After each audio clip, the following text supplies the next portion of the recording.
got to stand up strong, face the truth about themselves, to understand what went wrong. I know we can find a way. I know we can find a way. I know we can find a way to stand up, stand up, stand up. And throughout the world today.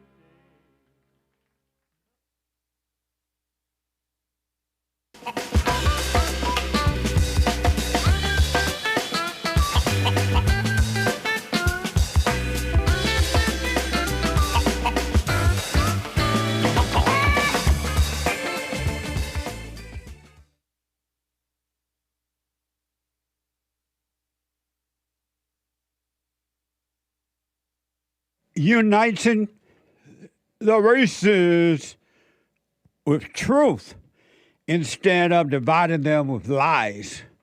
We're also rebuilding the family by rebuilding the man.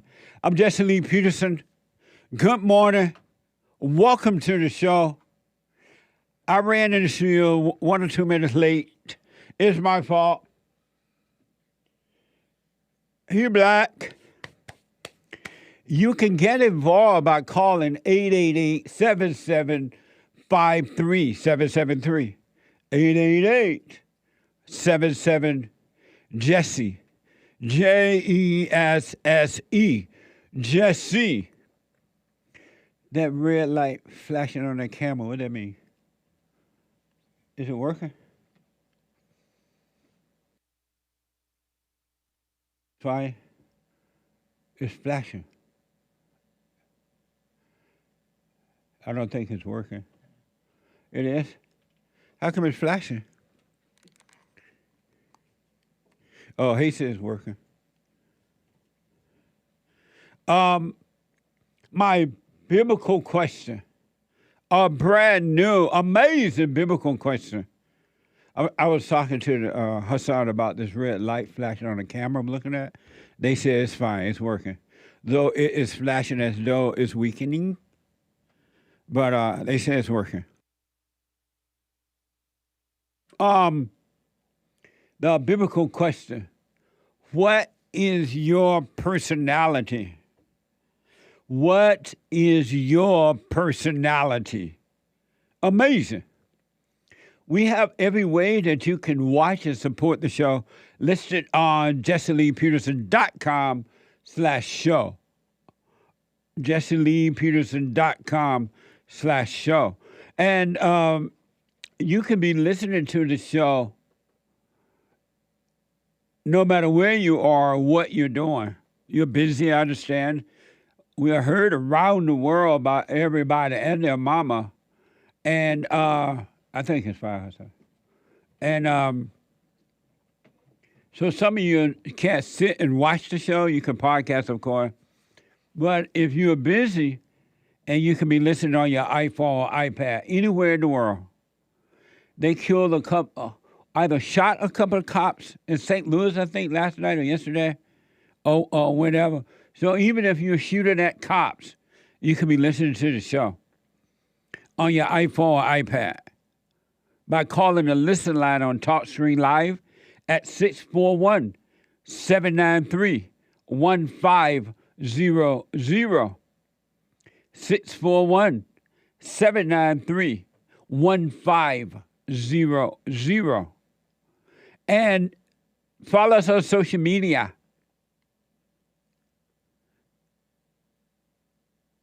Social media. Cozy.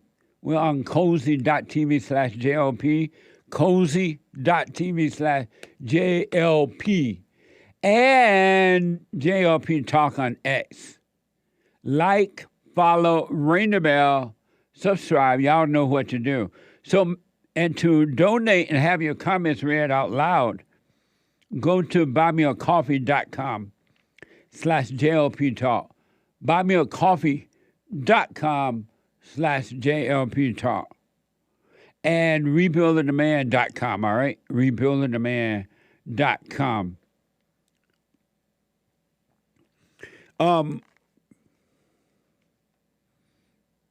One of the, and I've said over and over, our battle is a spiritual battle. And people are starting to see that for themselves now. And as a result of seeing it, their lives are starting to finally change from anger to love, from evil to good. And so stay with it, stay with it. I do want to tell you the worst thing that you as an individual can do for yourself, because it is happening to you when you do it. And not happening to someone else. It's happening to you. But the worst thing, it is the worst thing. There are no other worses that you can do for yourself is to be angry, is to judge your fellow man. Is to judge your fellow man or woman. When I say man, I mean woman too, right? You bring nothing but darkness upon yourself when you do it. You're doing it to yourself. I counsel with tons of people every day by phone, Skype, or walk-in, men and women of all races, all around the world. And every one of them are suffering because they have anger. They're judging others, and as a result, it's coming down on them. We were all created in the image of God. And I know that there's a false image that most people have that covered up the image of God, and that is of the evil of Satan, right? But the one thing you cannot do, and I know why, clearly know why, you cannot do is to judge the image of God. You will and always will pay a price for that. You'll be lost in hell, in darkness, in your own misery. But do what you want. I'm telling you the way out. The way out is to get to know yourself, forgive so that you can live. So that you can live. But do what you want, of course. Stay in your health.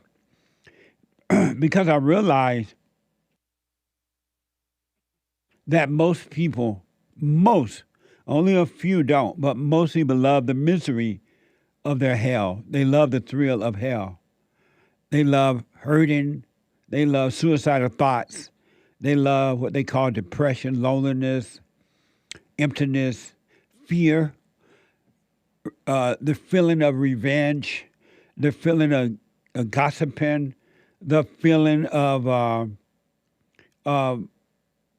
being lost, of loneliness. They love those thrills. And you cannot take them away from them, those people, and they don't want you to take them away. So leave people in their hell.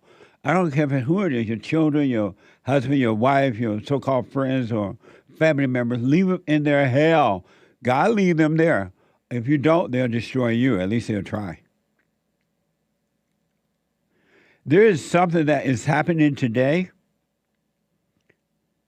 that is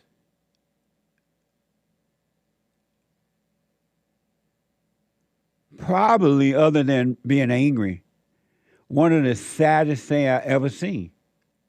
And I've seen many sad things now.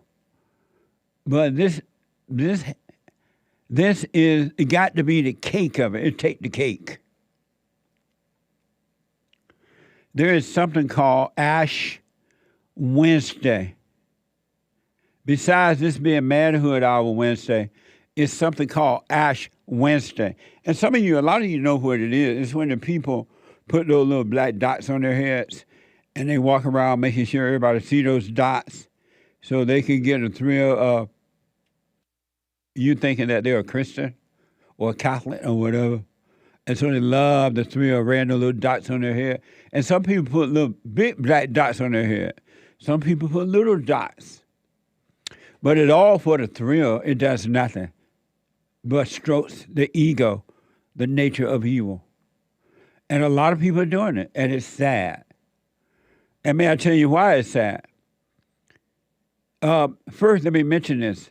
According to mentalfloss.com, while Ash Wednesday is perhaps most closely associated with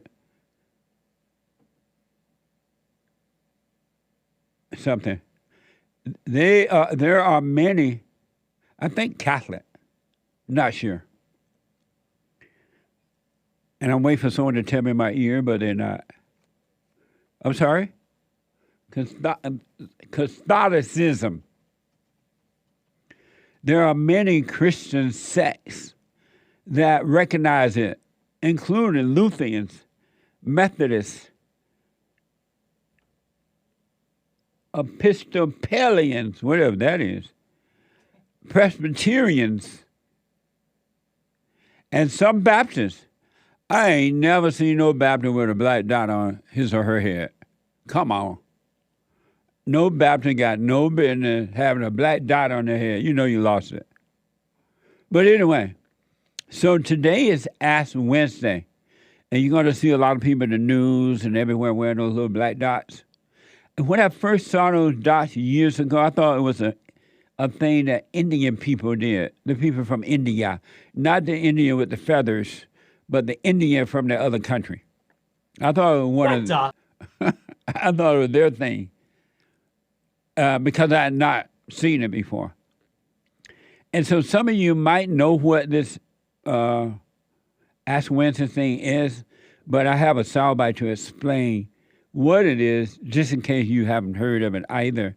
Catholic Kids Media, and they explain what Ash Wednesday is. Watch this from Catholic Kids Media. Ash Wednesday is the beginning of Lent, the weeks leading up to Easter, where we focus on returning to God. In the first reading, the prophet Joel writes that the Lord calls to us. God says, "Return to me with your whole heart." We all sin and separate ourselves from God by putting other things before Him. We love TV and chocolate cake and good grades, and these are all good. But we should not make these things the most important in our hearts, when really, the most important thing in our lives should be God. We are called to love the Lord our God above all things, but we often think about other things more than Him. That's why we are separated from God and need to return to Him, because He loves us so much, and He wants to be close to us. During Lent, we are called to repent. Repent means to think about our sin, to feel sorry, and to ask God for forgiveness. The cross on our foreheads on Ash Wednesday is a symbol of our repentance. Amazing. So of all the men in the world, they couldn't find one man to promote that, especially talking about Jesus. They found a woman. Amazing. So that's what they say it is for. And this is from Britannica.com.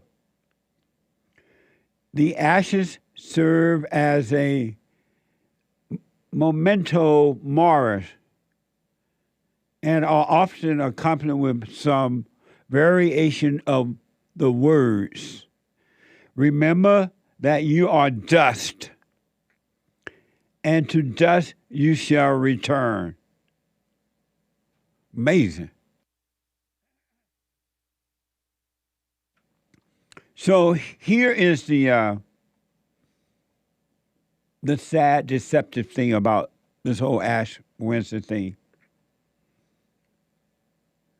These people are acting as though what Christ has already done, sent by His Father, and finished. Everything's done. You're already saved. All your sins have been washed away. It is impossible for you to sin now. And you are free. It is done. I know a lot of people talk about Revelations, But Revelation is already done. It's done, and the people don't know it because they're intellectuals and they just read the Bible, and intellectually they hold on to and identify with what they read in the Bible, and Satan uses it against them. And then they have the preachers of these different churches that keep you coming back trying to get saved. And they never get you saved because if they do, you might not come back. And so have you believing that you are still a sinner. And so Ash Wednesday come, and they tell you to put ashes on your head, a black mark on your head, as a symbol of being a sinner. And you do it. And you walk around with this stuff on your head, getting thrills from feeling good that other people see it. And they think you're humble because you admitted you're a sinner. What do you think Jesus meant when he said it was done? It's done. What do you think Jesus meant when he said his Father sent him? He sent his Son to buy us back, to own us, because beforehand they couldn't own us in the Old Testament, and there was no way out. Do you know he looked up and down the earth and could not find one righteous woman? One, not one. They did find one righteous man, but not one righteous woman. Now it's even possible that women can be righteous when they drop that evil nature. When they forgive their mothers and return to their fathers, men and women, you're free. Your only hang-up is that you cannot see because you're unwilling to forgive, to let anger go. You have been convinced that anger is good and that Jesus was angry, and you're suffering in hell unnecessarily, in your own hell. And putting these little black dots on your head and walking up and down the road, letting people see how silly you look, is not going to help you. It's just keeping you in hell. It's just a religious symbol, acting out symbol with no meaning. But do what you want. And I understand most people are not going to accept freedom. The devil, in their imagination and in their hearts, will not allow them to believe or see or know that they're free. There are a few men and women who are waking up, though. I talk to them, I see them. But most are not. They will not. They ain't not. They're not. And you can't convince them. So leave them in their hell. Don't try to force them, but don't judge them. They know not what they do. It's not them. So that's what Ash Wednesday is all about. To put ashes on your head and get thrills. You feel humble by putting the ashes on, thrill. You feel excitement that somebody else see you with the ashes, so it makes you feel better than them, thrill, and it's a mess. And I think they said this lasts until Easter.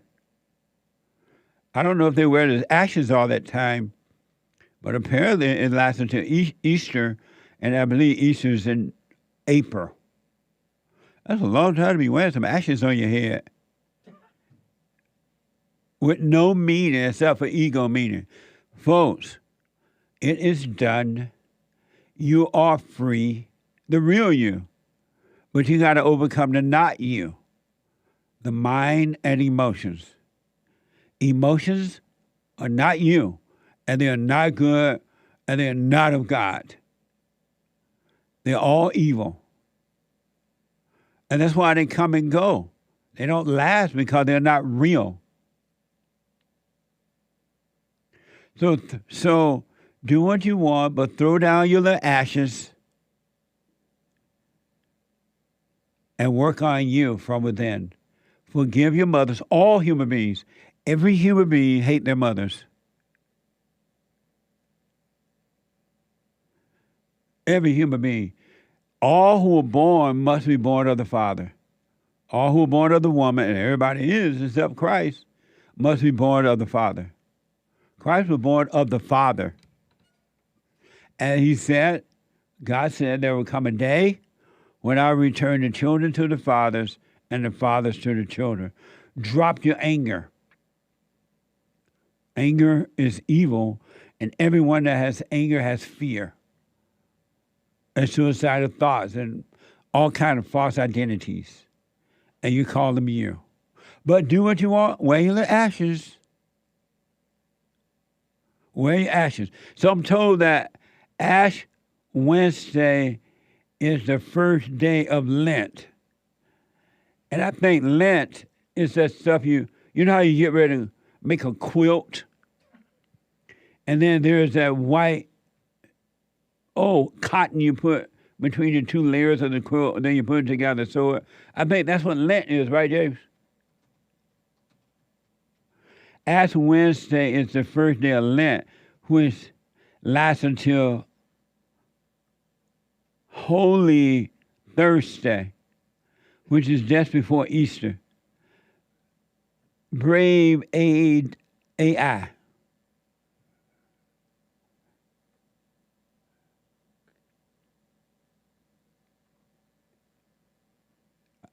Amazing.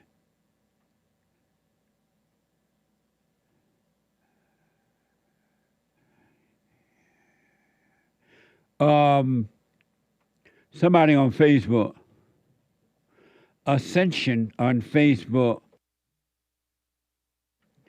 Friar Mike Smith says, the ashes mean that I am a sinner. Oh, forgive me for laughing. But the cross means that I have a Savior. The ashes mean that I am not who I should be. What a mess. All intellectual. Deceiving.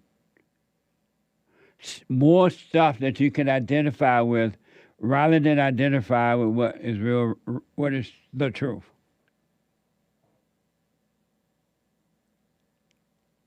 Amazing, but do what you want. Stay in your hell, stay in your intellect, and suffer and die. And you don't want to die in your intellect. Because when you drop that body and you're into your intellect with the word, whether a secular word or the word of the Bible, you're going to stay there. And it ain't going to be pretty. Just like it's not pretty on earth. It's not going to be pretty when you drop your body. But do what you want. It is amazing that God sent his only begotten Son to save us from hell.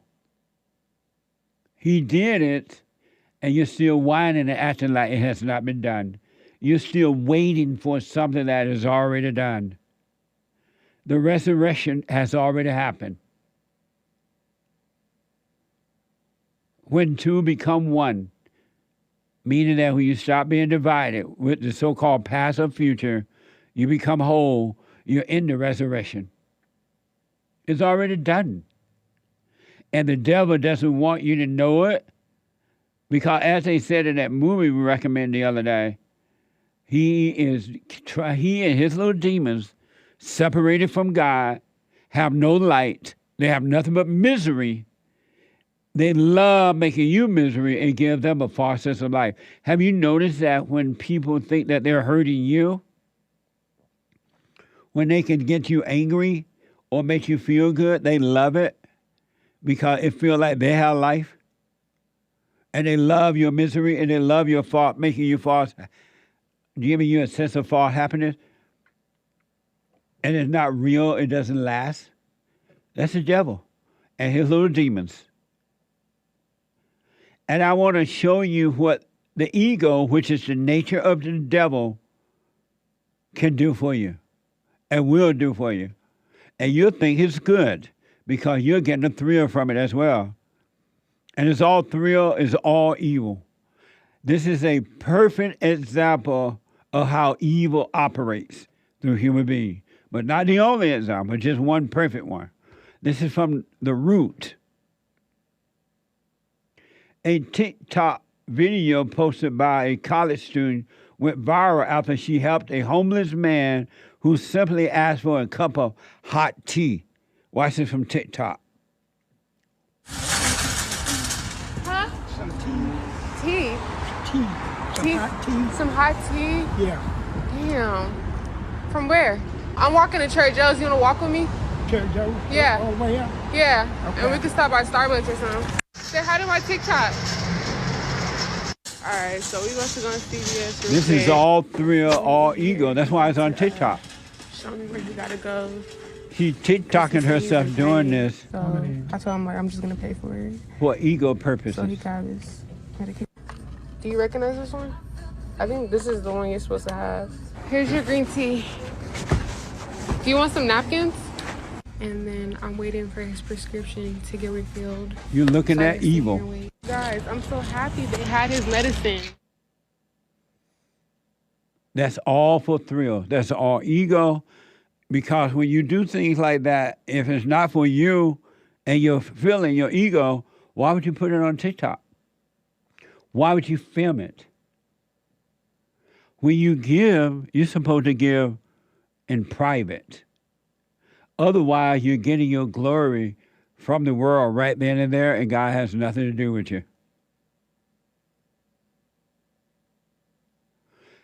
She wants you to think she's good. And most people, into their feeling, they think she is good, and they fall for it. And then the devil say, you know what, look at her. She's doing such an amazing thing. You should help her. And you're like, okay, devil, you're right. This feels good. That's all ego for. There's nothing good in what she's done. And just keeping her in hell. That's why she videotaped the whole thing.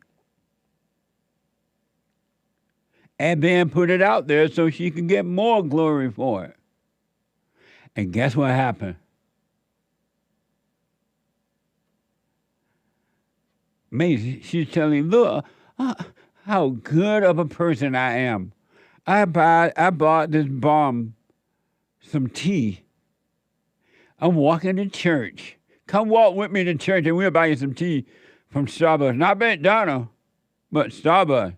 And I'm going to videotape it. I'm telling the people as we're walking. And guess what happened? I'm not making this up. It's all ego. When you give, you do it in secret. Nobody knows about it. And you reward it in secret. You give, you make it public, you reward it in public, which is more hell, nothing else but ego. And you saw how emotional that's supposed to have been, right? Well, guess what happened? The Root is reporting people in the comment eventually asked her to set up a GoFundMe page for him so that they could all pitch in to help buy new clothes and shoes and eventually permanent housing. In just a few days, over $400,000 was raised. Oh, glory be to God. All the good people helping this bum. That's what Jesus would do. They say $400,000. And they were feeling so good sending in their money.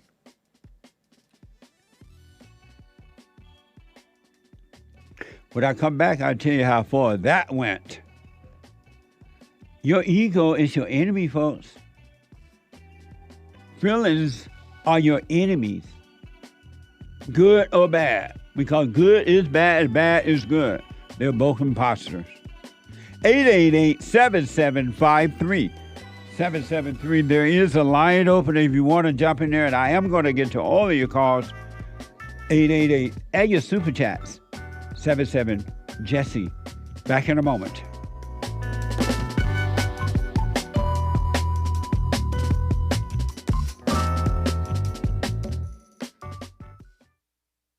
You can't run from evil within yourself or outside of self. You got to deal with it. And you need good in order to deal with evil. And God is good.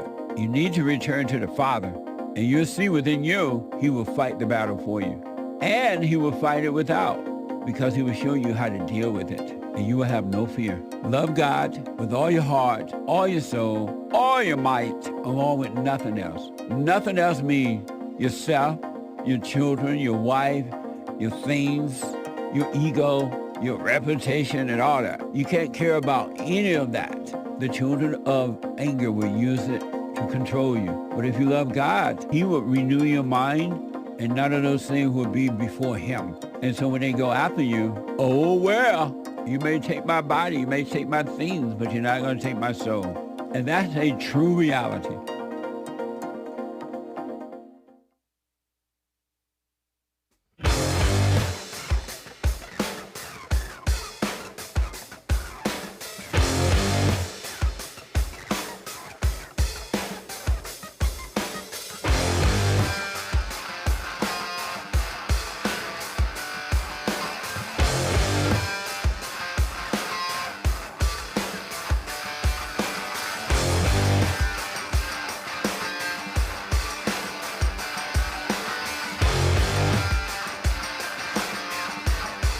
Okay, welcome back. I am going to get to all of your calls. 888-775-3773. I just want to finish up this story about Ash Wednesday, where the people put ashes on their heads, all for a thrill. And how this female went out and some bum asked for a cup of tea, and she filmed herself doing it. And according to TikTok, other people saw it, and they're like, hey, do a GoFundMe page. And she did it, and they raised $400,000. And they feel so good about it. I'm telling you, most of the time, not all the time, but most, there are men who are doing it too, males who are doing it, promoting feelings. Emotions are good, they tell you. They're lying to you. Emotions are not good. Emotions are evil. And they will get you, and then you just try more emotions. You try good emotion, angry emotion, bad emotion, good emotion, and it's all the same. So they raised $400,000 for this bomb on the street. And they all feel good about it. Wow, that's amazing, they say. Well, guess what?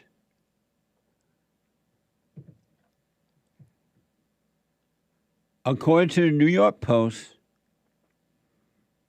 this is from the New York Post, according to a report, the homeless man allegedly has a violent past. He was sentenced to 5 years in prison back in 2012 after he stabbed a man in the back with a screwdriver during a fight. Watch this from Fox. New questions tonight about a GoFundMe page that has raised hundreds of thousands of dollars for a man who's experiencing homelessness in D.C. The main question, what happens to all that money if it's determined that he is a danger to the community? D.C. police say Alonzo, the homeless man seen in that TikTok video, is the same man who attacked a woman 4 years ago outside this church here. D.C. police say Alonzo Hebron walked up to that woman sleeping outside the church, both of them homeless, put a scarf over her head, and you see repeatedly punched her. He was charged in the case. As far as we know, most recently was in a halfway house last summer. He escaped, was brought back by U.S. Marshals. He's now obviously back out on the streets. Here now, the victim of that attack, and people reacting to the dilemma, what now to do about all that money? I'm speechless. I do not understand how a human being can act like this. He's a sociopath. He does not have a sense of remorse. He's not a sociopath. He is a sociopath, but he's possessed with evil. There's nothing to understand but that. And the woman that took him in the store is evil. And the people who gave to the GoFundMe page are evil because they're all into their emotions. Emotions are evil. You are possessed with evil spirits, and those spirits are emotional. They're pretending to be of love. So get a man his $400,000 and see how many more people he allegedly can kill or beat up or stab to death or stab in the back with a screwdriver. See how that black female, she filmed herself behind a Starbus. Oh, I'm really good. I went and bought him a Starbus. And so what you going to do with that money? Give him the money. You raised it for him, all for the thrill of it.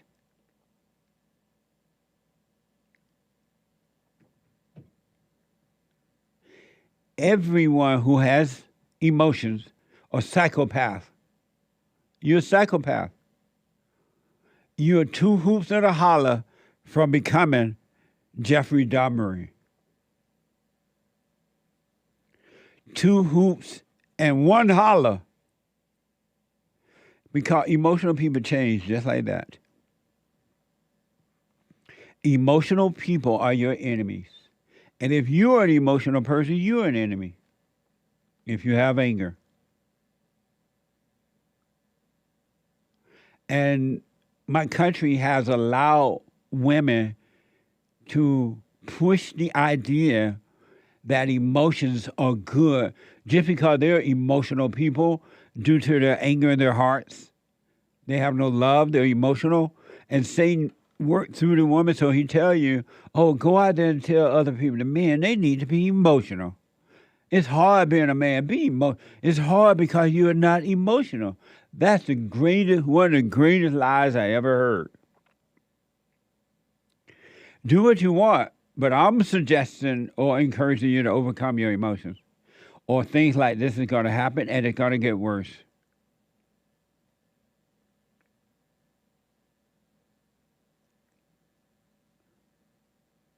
It's going to get worse. And white people of America and around the world, but of America, put my country first. You can't run. You can't hide. They're going to find you wherever you go because you have fear. And you're turning over your country, your family, and everything to these people. And they are outright in front of you, telling you how much they hate you, and you're still too afraid to say, no, I'm not your problem. Your hatred is your hatred. It had nothing to do with me. I can absolutely promise you the anger that the blacks feel, and now other people jumping on board with the blacks, has nothing to do with slavery, Jim Crow, systemic racism, or any of those things, but it has everything to do with born through the mama and not forgiving and returning to the Father. But the devil tell you it's all this because the devil working with people over you to make you think that and believe it. Even preachers don't tell you can be free from it. Because they need you too. And white people, if you doubt me, call over to Mommy Africa and see how well those white people are doing as a result of giving up their country to the blacks. It's the same identical thing that's happening here.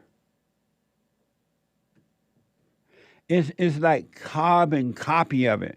It's like whomever set up the destruction of Africa by encouraging whites to be afraid and give over their country to the blacks, and now it's a mess. It's the same identical thing that's happening here because the devil operates the same way all over the world. There's nothing new. And these people stand in an audience and tell white people how much they're hated and blame them for their misery. Here's a perfect example. I don't know how else to express to you that our battle is a spiritual battle, and every human being is possessed with evil in your mind and emotions, and they are controlling you, and you think you're in control, and you're not. If you're in control, get rid of all your evil right now.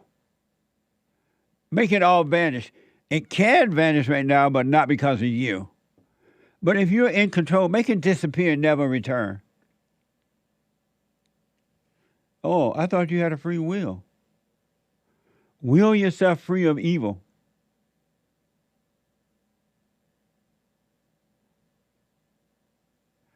I want to show you the attack upon white America from evil.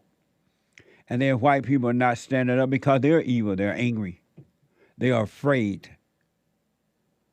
This is from Fox. As part of a so-called Black History Month event, whatever that is, the University of California in San Francisco recently hosted somebody by the name of author Dante King, who suggested whites were psychopaths. Whites is from Young American Foundation. Whites are psychopaths, and their behavior represents an underlying biologically transmittable proclivity with roots deep in their evolutionary history. How many of you could see the proclivity that evolved deep within the evolutionary history of whiteness by show of hands? How many of you could see it? Some people are sitting here, oh no, I don't want to raise my hand. That's called denial. There's no discussion about the delusion and the perversion of whiteness. And I'm not seeking agreement from white people at all. I don't prioritize whiteness or white people in my work in that way. So turn to your neighbor and say, as much as we want to talk about how bad anti-Blackness is, it is the foundation of all American, all white American institutions. I think whites are psychopathic. I think there are many lies, the level of lying that white people do that has started since colonialism, we're just used to it. Amazing.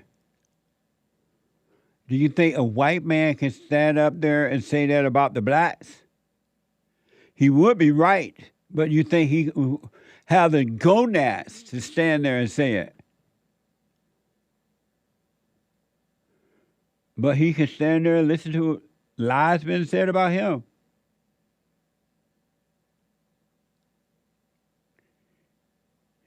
I never thought that one day that I would see white people be so afraid. Because when I was growing up, I thought white people were like brave. And they were at the time. If they didn't agree with the mess, they would just say it. But now they even turn their children over to these people. The men do. I understand the fear of the woman, but the men turn their own white children over to these evil people. And it only gets worse. It's a spiritual battle, folks, and it's happening inside of you and outside of you, inside of others. That's a perfect example.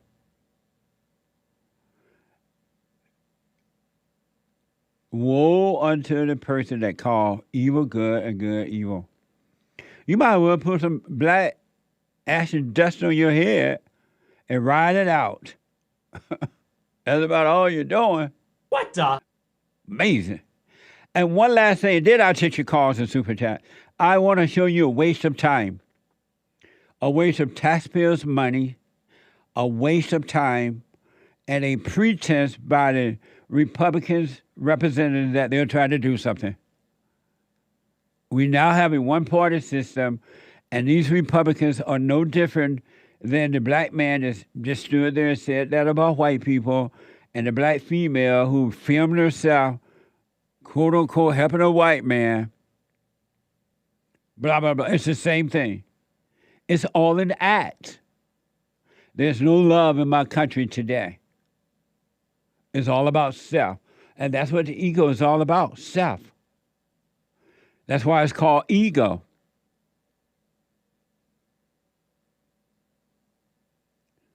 Some of you may have heard of this from Fox.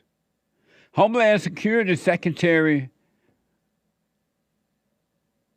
Alejandro Mayorkas has been impeached by the House of Representatives. A cabinet secretary has not been impeached by the U.S. Congress since 1876. And are you wondering why he got impeached? Watch this from the White House and X. I want to be very clear. Our borders are not open.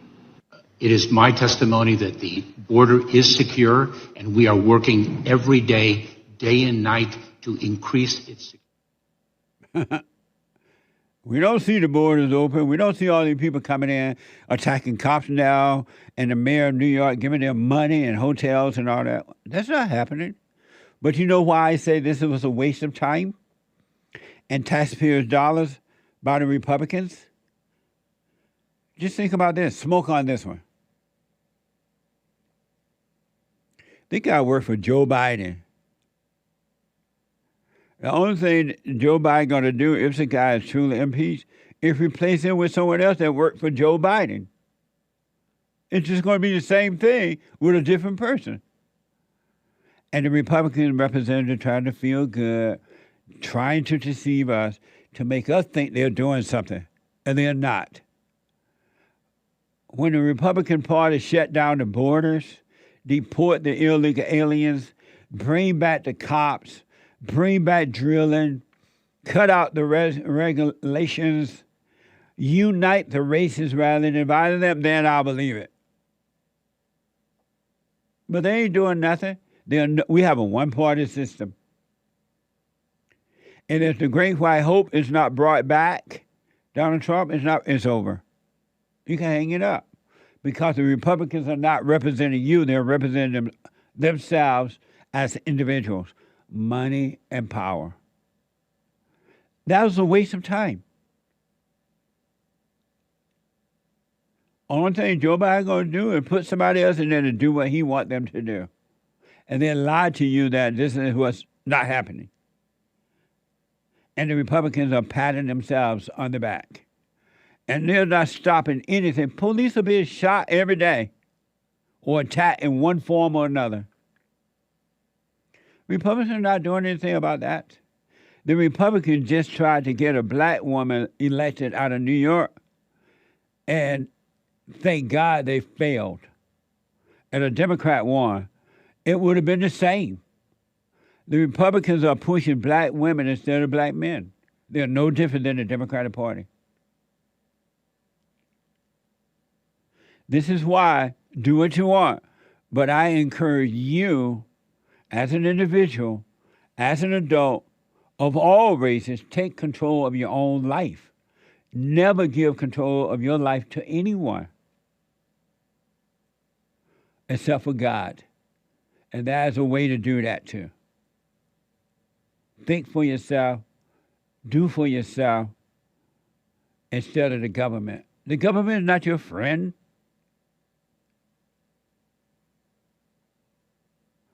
That guy sat there and said this thing about white people right in front of white people. Whites are psychopaths. It's just in them to be that way.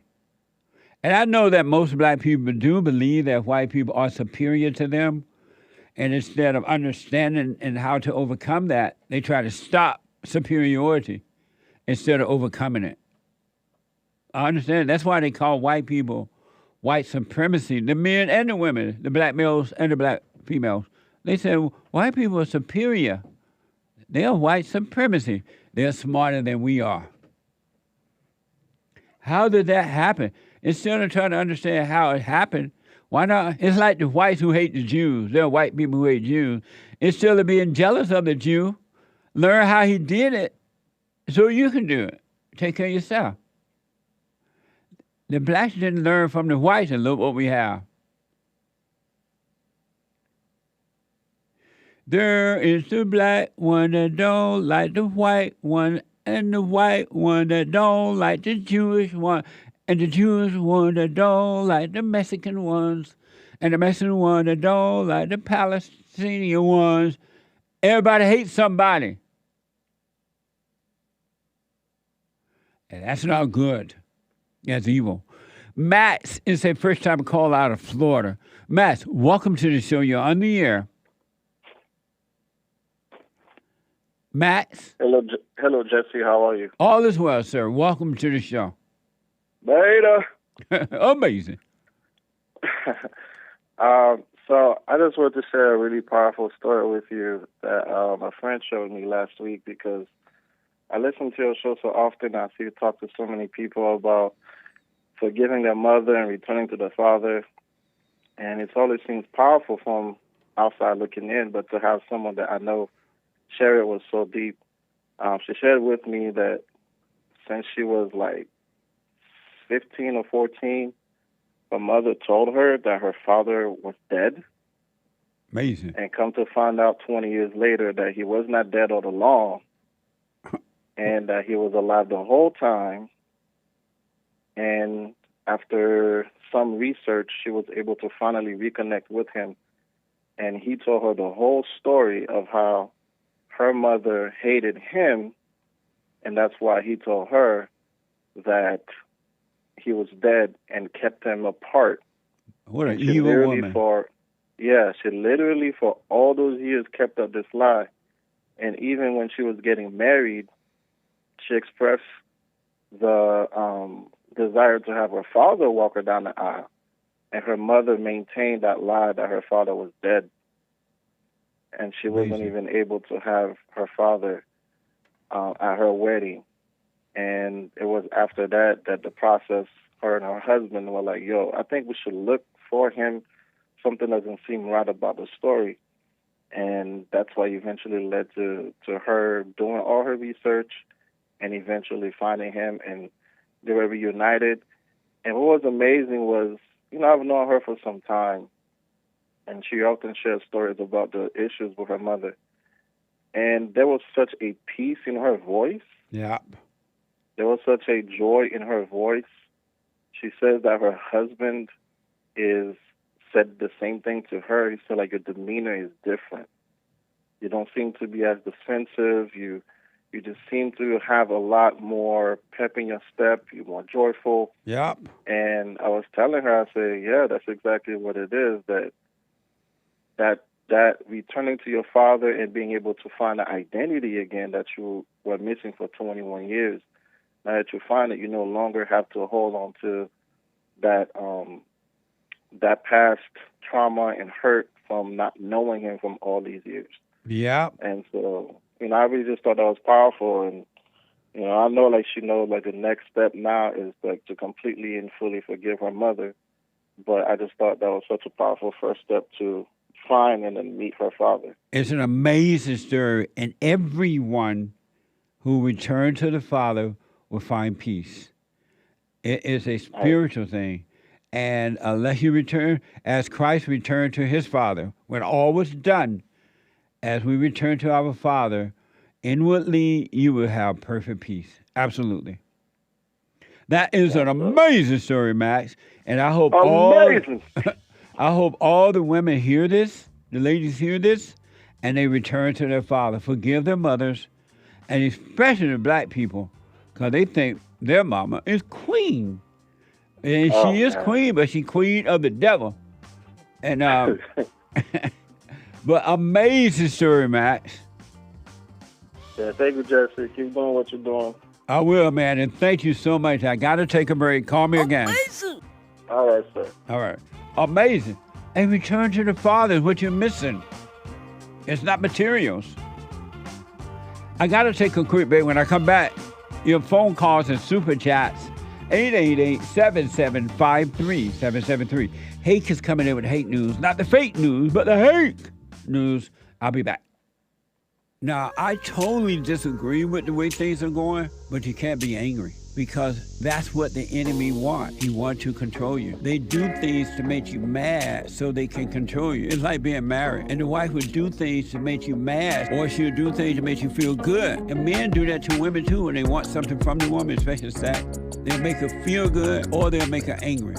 And the woman's gonna have to say, you don't want to be angry. You want to speak up. You want to disagree with what's going on. It's wrong, but do not be angry. Then you won't have fear. You won't have doubt. You won't have worries. You'll be able to see, but you got to stay away from anger. That's why you must forgive your mothers and your fathers so that you can overcome the spirit of anger. It's a spirit and it's wicked. Nothing good in anger because it has no love, folks. You need love to defeat evil. And love is not a weakness. It's a strength. It's from God. It's his nature.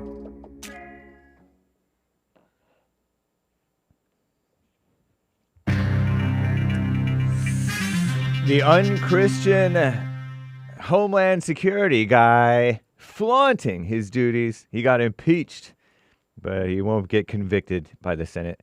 And the Republicans love losing. George Santos' seat has been flipped back to the demon rat. What a mess. And there's strikes going on. It's Valentine's Day. What a mess. Over on Uber and other places or something like that. This is the end of hour one of the Jesse Lee Peterson Show. It is Wednesday, February 14th, AD 2024. Happy Valentine's Day. Happy Ash Wednesday. Not mentioned, by the way, by the anti-Christian commie nonsense network, CNN, nor the far-left female-run outlet, The Skim, the ladies at The Skim. Easter is March 31st this year. You did hear JLP talk about Ash Wednesday. Hat tip to the Catholics and Lutherans and some Presbyterians and others, Episcopalians. Stay tuned for hour two, guys. There is one line open. You can call in right now, 888-77-JESSE, 1-888-775-3773. During Hake News, not fake news. By the way, ladies, Women's Forum is tomorrow night, third Thursday of the month. That's the 15th of February, 2024. 7 p.m. here at Bond in Los Angeles. You can go to rebuildingtheman.com/events if you need more info. Or call 1-800-411-BOND, 1-800-411-2663. Commie Nonsense Network, CNN, and the far-left female-run outlet, The Skim Report. Who just got impeached? Homeland Security Secretary Alejandro Mayorkas. In a historic, razor-thin vote last night, the GOP-led House voted 214 to 213 to impeach Mayorkas, with 3 Republicans siding with the Democrats. The second time in history that a cabinet member has been impeached. It's been nearly 150 years. Back in the 1870s, Secretary of War William Belknap became the first to get impeached. He was a Civil War hero, later accused of taking bribes. Not very honest. Now Alejandro Mayorkas is being accused of a, quote, willful and systemic refusal to comply with the law, and also a breach of public trust. They should be impeaching Biden and the whole bunch of people. Amid record border crossings meaning illegal, and an ongoing fentanyl crisis. Unlike last week's attempt, House Republicans this time managed to impeach Mayorkas by just a single vote, made possible because House Majority Leader Steve Scalise, a rhino from Louisiana, I'm calling him a rhino, he was back in D.C. after a cancer treatment. The DHS said that the House is trampling on the Constitution for political gain. Shut up, right? You're unconstitutional, DHS, Department of so-called Homeland Security. High crimes and misdemeanors this man committed in his handling of the migrant crisis at the U.S.-Mexico border, meaning illegal alien invasion, even though constitutional records have said that evidence does not reach that high bar. Next, the issue is headed to the Senate. Democrats are expected either to acquit Mayorkas or just sidestep the issue. What a mess. Republicans love losing, as I said. Speaking of the House, the GOP's razor-thin majority just got smaller last night. Democrat Tom Suozzi won back his seat, Suozzi, in New York's special election to replace the greatest rhino Republican, Representative George Santos. Analysts say this win could give Democrats more hope in heading into the general election. It's time to find common ground and start delivering for the people of the United States of America, said Democrat Tom Suozzi in a statement Tuesday after winning that special election. So we'll see what happens. To succeed disgraced, give me a break, former Republican Representative George Santos. So we'll see what happens. Thousands of rideshare drivers in the United States and the UK are planning to strike today. They probably have already started in disputes over pay and working conditions. Justice for App Workers is the campaign group pushing this strike. Not wanting to work. For Valentine's Day, I'm James Hake.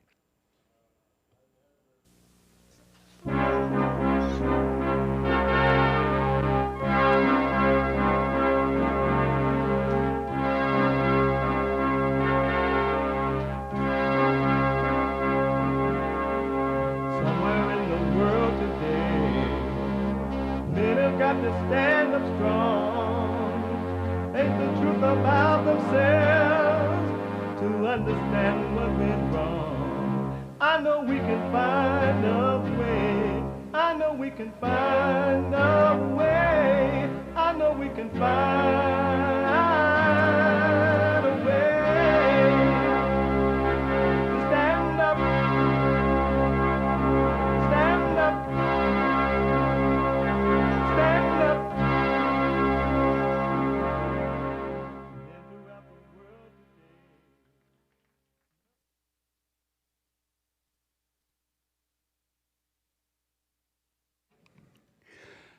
Uniting the races with truth instead of dividing them with lies. Also, we are rebuilding the family by rebuilding the man. I'm Jesse Lee Peterson. Welcome to the second hour of the show already. Manhood hour is coming up in the third hour. You can get involved by calling 888-7753-773. 888-77-JESSE. Jesse. Jesse. My biblical question for this week. The biblical question: what is your personality? What is your personality?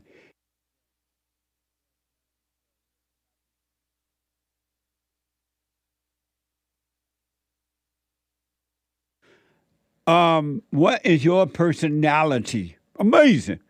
We have every way that you can watch and support the show listed on JesseLeePeterson.com/show. JesseLeePeterson.com/show. And you can listen to the show on your iPhone or iPad in case you're busy right now and you're not able to sit and watch it. You can podcast later, of course, but you can be listening while you're doing whatever it is that you're doing by calling the listen line on TalkStream Live at 641-793-1500. 641-793-1500. Follow us on social media. We're on Rumble.com. Rumble.com/Jesse Lee Peterson and Jesse Lee Peterson on Instagram. Like, follow, ring the bell, and subscribe, blah, blah, blah.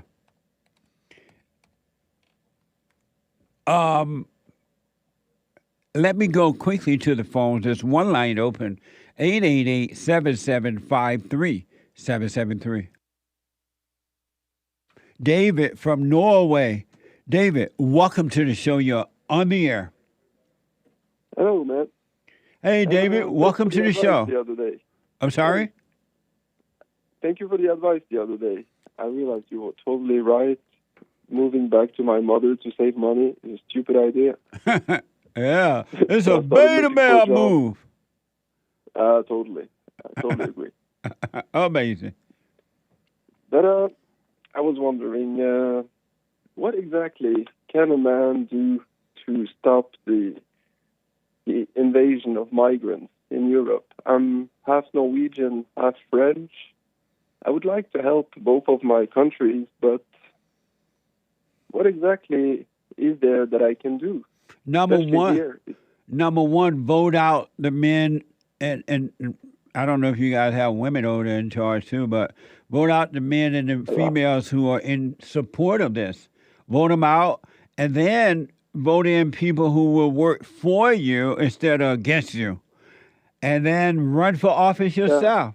You know, start on the lower level, city councilman, police chief, school board member, and work your way up. Men like you got to get involved in order to make the change.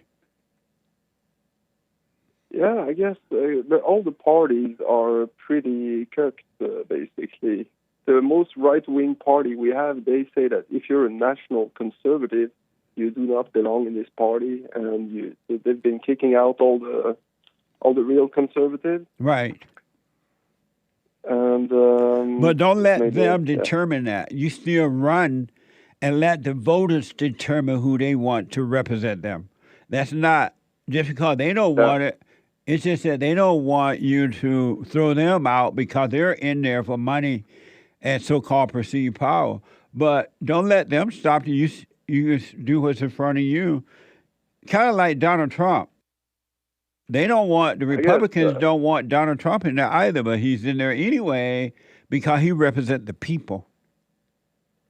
I don't know if I'm ever going to be as rich and powerful as Donald Trump, but I guess I would have to start a new party. Whatever it takes. And believe me, you have someone that is more powerful with you than they have with them. You have the spirit of the Father with you, and the Father will make all things possible. There's nothing on earth or no one on earth who can stop him if you're being guided by him. Yeah, so true. I'm realizing more and more that you're right about everything you say. So, I don't know. I realize you wake up very early in the morning. You're a very productive guy. And how do you start your days, basically? Do you eat breakfast after the prayer, or no? You drink coffee, by the way. I never eat breakfast. I mean, not that I'm against breakfast. It's just that I get up early. I do the prayer. I get ready to be at the studio at 5 or before 5 and go over the show, get ready for the show, and go and work out sometimes and just do what's in front of me. And I rarely eat breakfast because I really don't get hungry now for breakfast like I used to. Do you drink coffee in the morning? Sometimes I have 1 cup, not even a whole cup. I'll make some, but I kind of sip on it during the day. I'm too addicted to coffee. You addicted to coffee? Yeah, I do have a little too much. Well, don't judge it. It's enough to see it, and it will change by itself. But I got to run, David. But I suggest you get involved and let the truth guide you. God is with you. You'll be fine. All right. Thanks for the advice, man. All right, buddy. Good talking to you. You too. Have a good one. All right. Bye. Bye now. 888-7753-773. Super chat. Super chat. Super. Copper Pot bought a coffee. I get it. Let your words in one ear and out the other. Don't think about it. Don't dwell on it. Just like food, it goes up in one end, we take what we need, and it goes out the other. What? Thank you. He also says, I really appreciate your insight and have started noticing the thoughts, quote unquote. They come in like a tsunami wave, and I'm... How come I can see me? Because I'll come over here. And what should I do? Go this way or that way? I don't know. Did Joel move this camera? No. Well, I don't know. I think Joel moved that camera. It's kind of cool. It's cool that you can see you. I think what happened too, some kids came in Sunday to look at the studio. I bet you they hit the camera. Well, this is a different camera too because we set up for the Fallen State taping. I really appreciate your insight and have started noticing the thoughts, quote unquote. They come in like a tsunami wave, and I'm the little dude on the surfboard trying to... said he made sure they didn't hit it. He's the one brought him in, so they didn't hit it. Nice. So maybe Joel moved the camera. Probably. He always rush ahead and move his camera. Indeed. Well, anyway. What were you reading? From Copper Pot. Okay. I appreciate your insight and have started noticing the thoughts for the third time.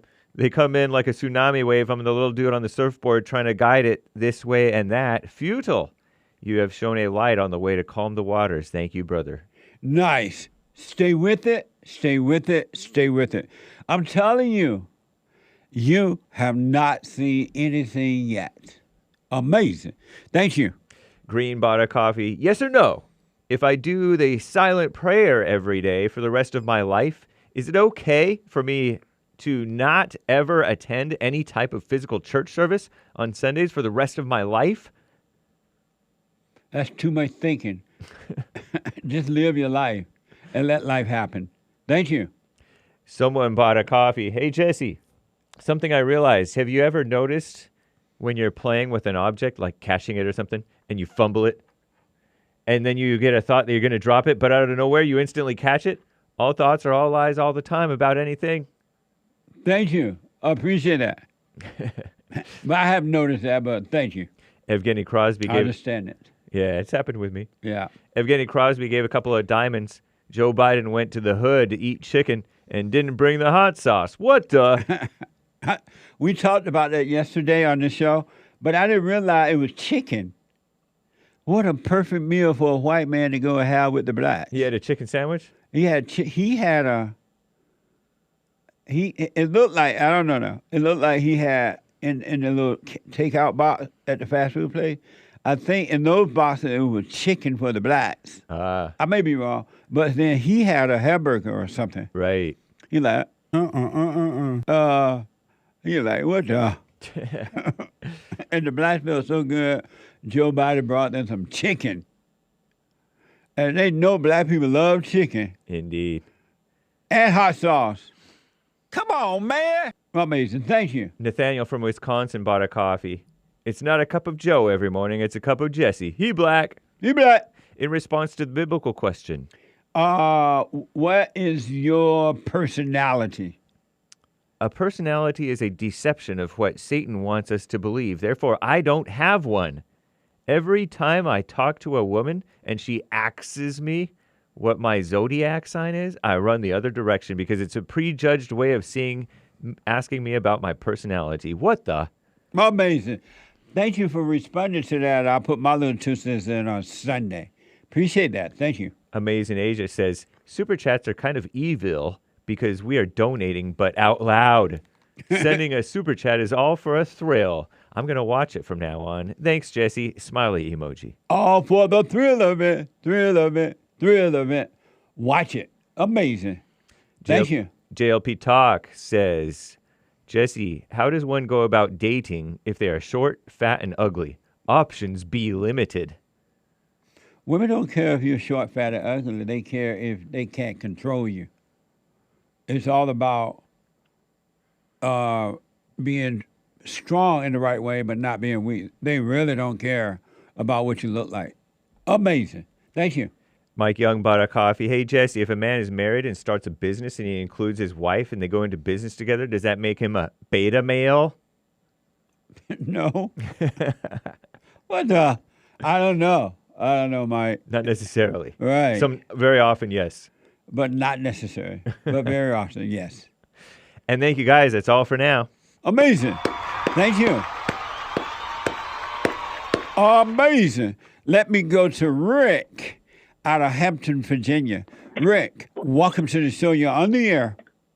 Jesse, everybody named Mom will listen to the Jesse Lee Peterson Show for knowledge today, brother. Amazing. Thank you, Rick.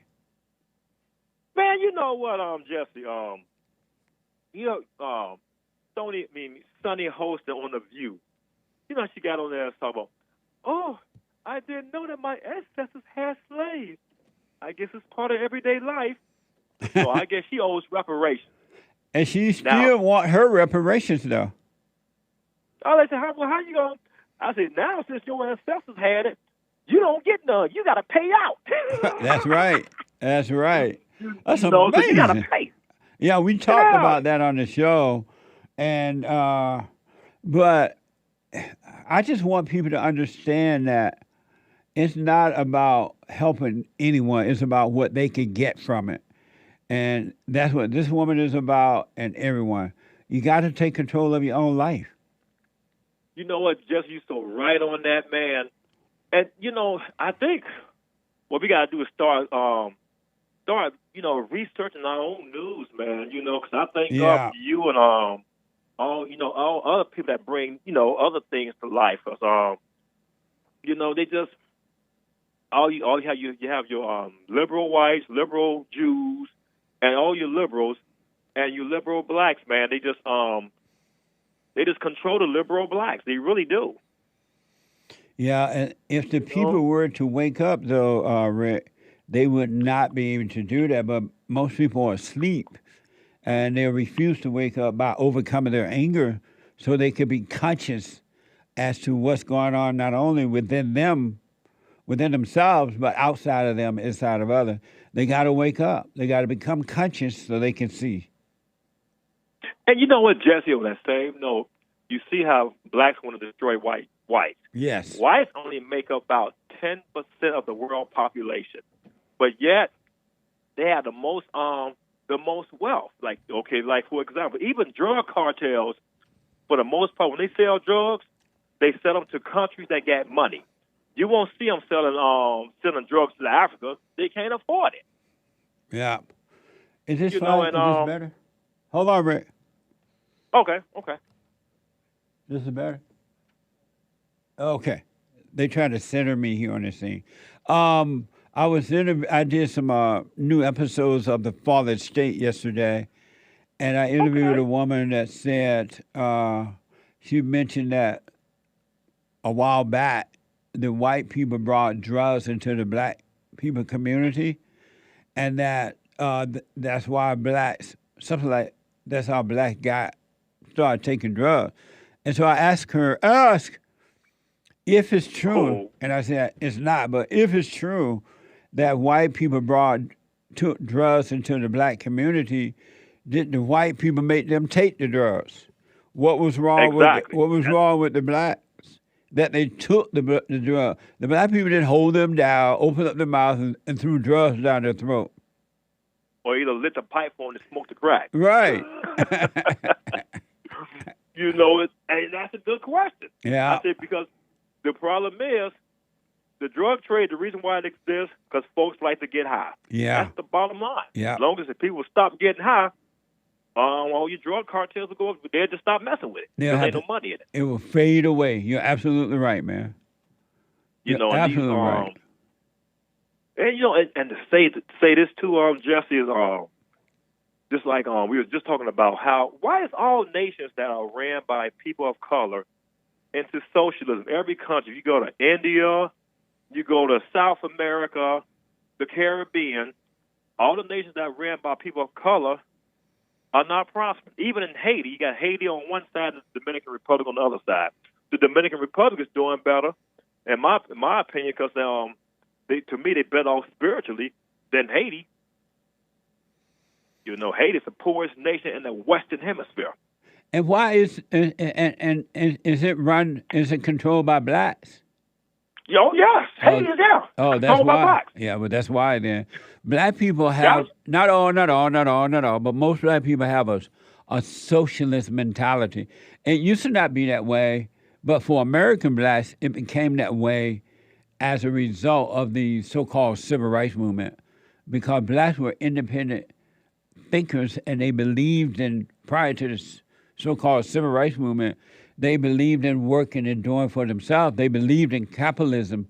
But once Martin Luther King, all those people convinced the blacks to let us be your leaders and let the government take care of you, all that changed.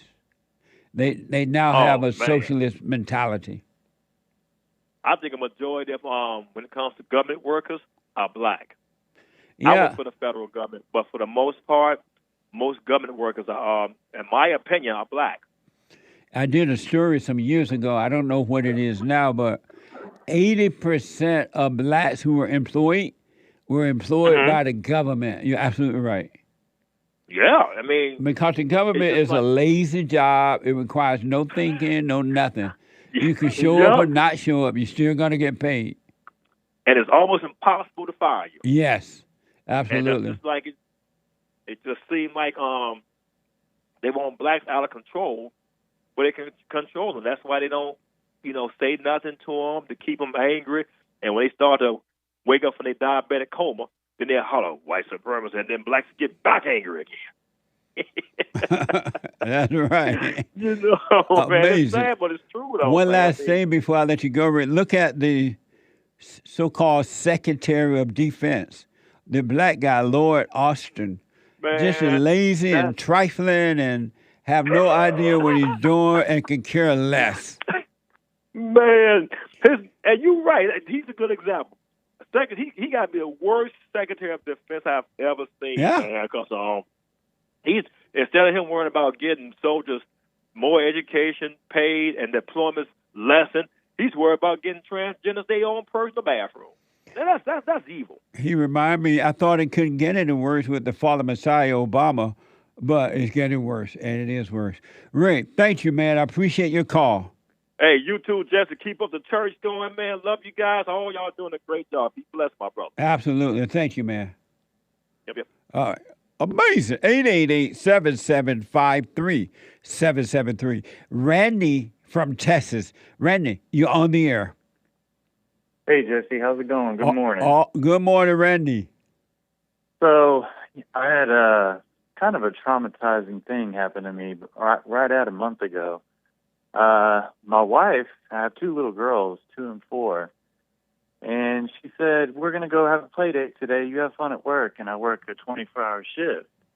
And so I texted her about 3 o'clock, and I said, hey, how'd the play date go? Nothing. So I come home, and her car's not here, and I'm thinking, well, that's interesting. And then I go inside the house, and it's cleared out. The kids are gone, the dog's gone, the cat's gone, and there's just a letter saying, I'm not happy, there's a restraining order on you against me and the children, and we're getting a divorce, and a key on the counter.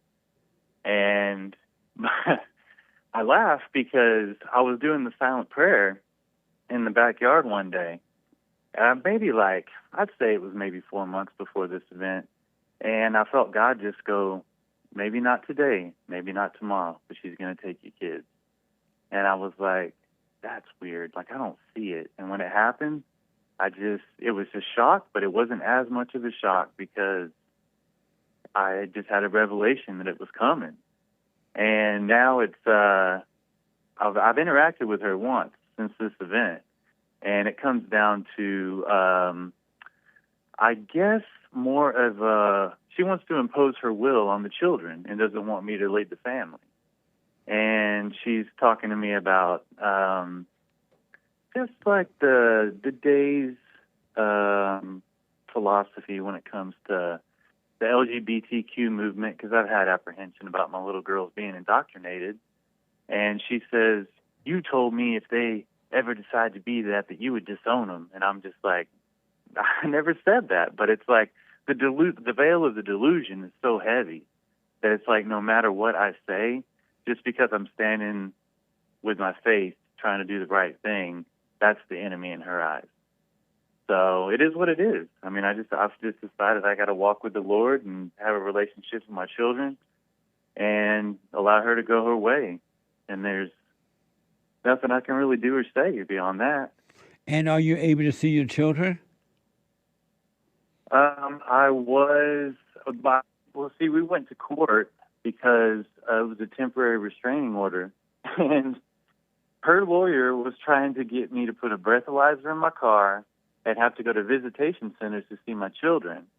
And my lawyer was like, that's ridiculous. So are you able to see them? I'm seeing them for 5 hours only, supervised, for, I would say, 3 more weeks until we go back to court. So it's bittersweet. I do get some time with them, but they've been underneath Mom's wings so much that they're just constantly asking where their mother is. So it hurts, but it's better than not seeing them at all, for sure. And what's your question for me? I feel like I should try to have some resolution, I guess. I guess the resolution would be the divorce that's coming, but I feel a sense of guilt, I suppose, about any part that I played in her leaving. And I want to, restore the marriage, but I think that's not a reality at this point. So... And so your question for me is what? I don't know. I guess I don't really have a question, I suppose. It's just, what should I do? Am I doing the right thing? Is it just to let her go and just have a relationship with the children? Why do you want to be with an evil female like that? I really don't. Then why is it there's a question there about letting her go or not? Yeah, that's true. No, that was a question. There's not a question. That was a question. Why do you feel guilty about letting an evil female go? I don't feel guilty. But you said you did.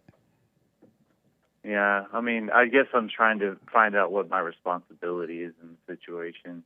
You have, what do you mean first? What do you mean by Like, that? it's the part that I played, like, to get to this point. What do you mean? Like what, for example? Like, what was I doing wrong as far as being a bad husband or father? Like, what drove her to, like, make that rash decision? What drove her that she's evil and it has nothing to do with you? Why would you take credit or feel guilty about another evil person? Yeah, I shouldn't. No, that was a question. I guess because, I don't know, I'm not resting in the Lord and having faith. What does that mean, resting in the Lord? Just being still and not worrying about the past or the future and just having peace with what is. But I'm not understanding why you letting the devil make you think you did something wrong because some evil female decided to leave and take your children and not even let you know. How can you be responsible for that? I can't. No, how can you? That was a question.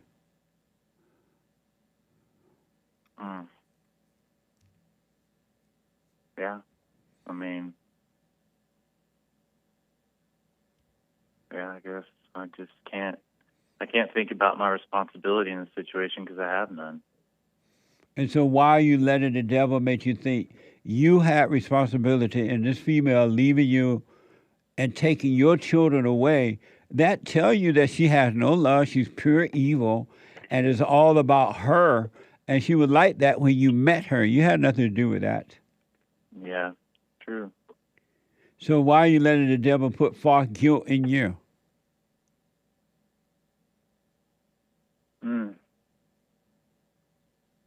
Yeah, I mean, I shouldn't let that happen.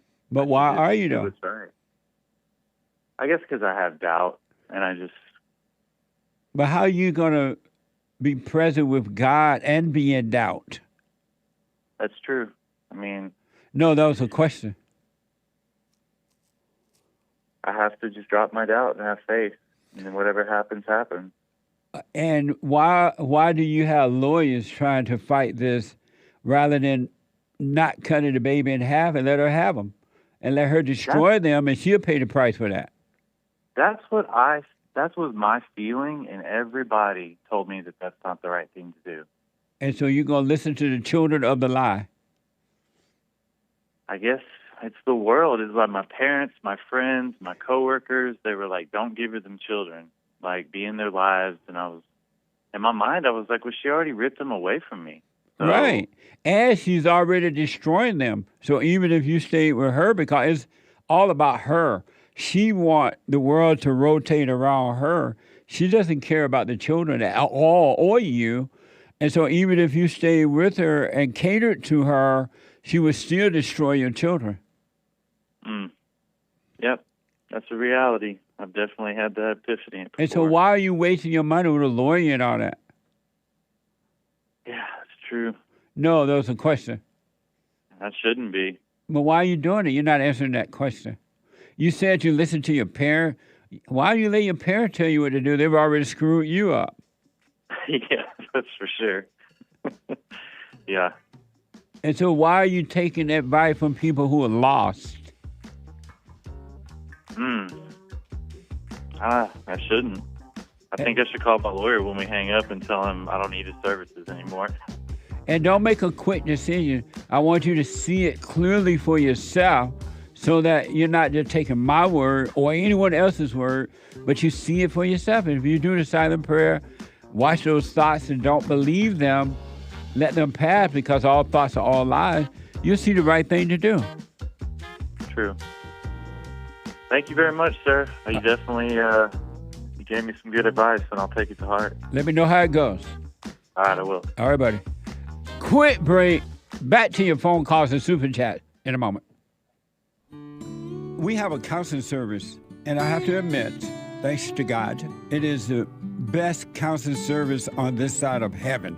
I counsel with men and women, families, individuals around the world. Most people are unhappy, they're miserable, they have rough lives, they're depressed, suicidal, young and old, of all races. I understand, I know why, and I do understand it. Because exactly what's happening in me is happening with everybody outside of me, inside of them. And I've noticed that with those who really, really, really want to understand, they overcome it just like that, out of one counseling session. If you need counseling, you can go to rebuildingtheman.com or call 800-411-2663. 800-411-BOND. Best counseling service on this side of heaven.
Okay, a couple announcements.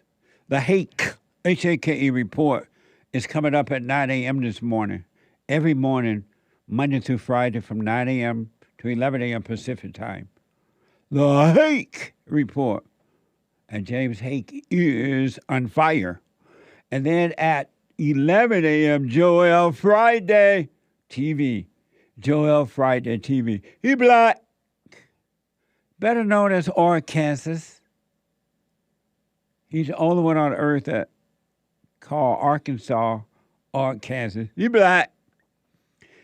At 11 a.m. Pacific time, Monday through Thursday. And at 12 noon, the American Anchor Baby. Giving back to his country with energy given to him by God at 12 noon Pacific time.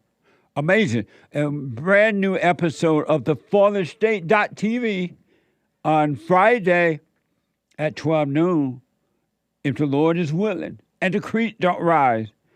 A very Mamma Mia, hola, gracious conversation with Aziza. And Aziza is a Muslim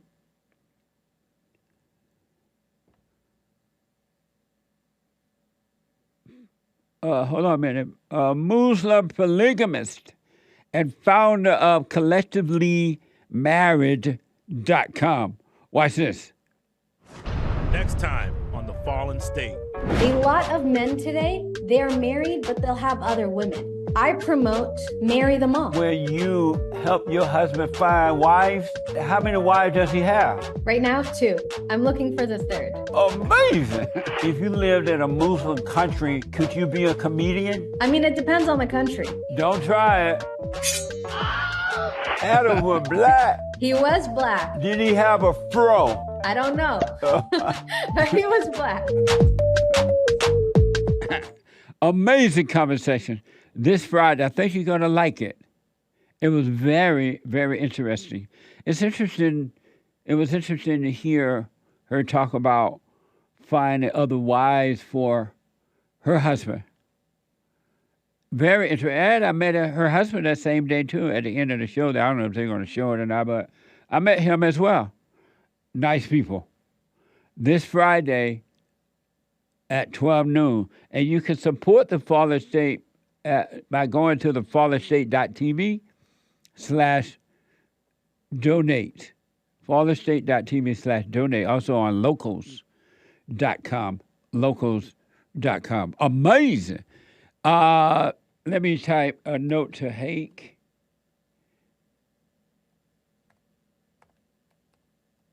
Okay. Let me go quickly to Maria, a first-time call out of Illinois. Maria, welcome to the show. You're on the air.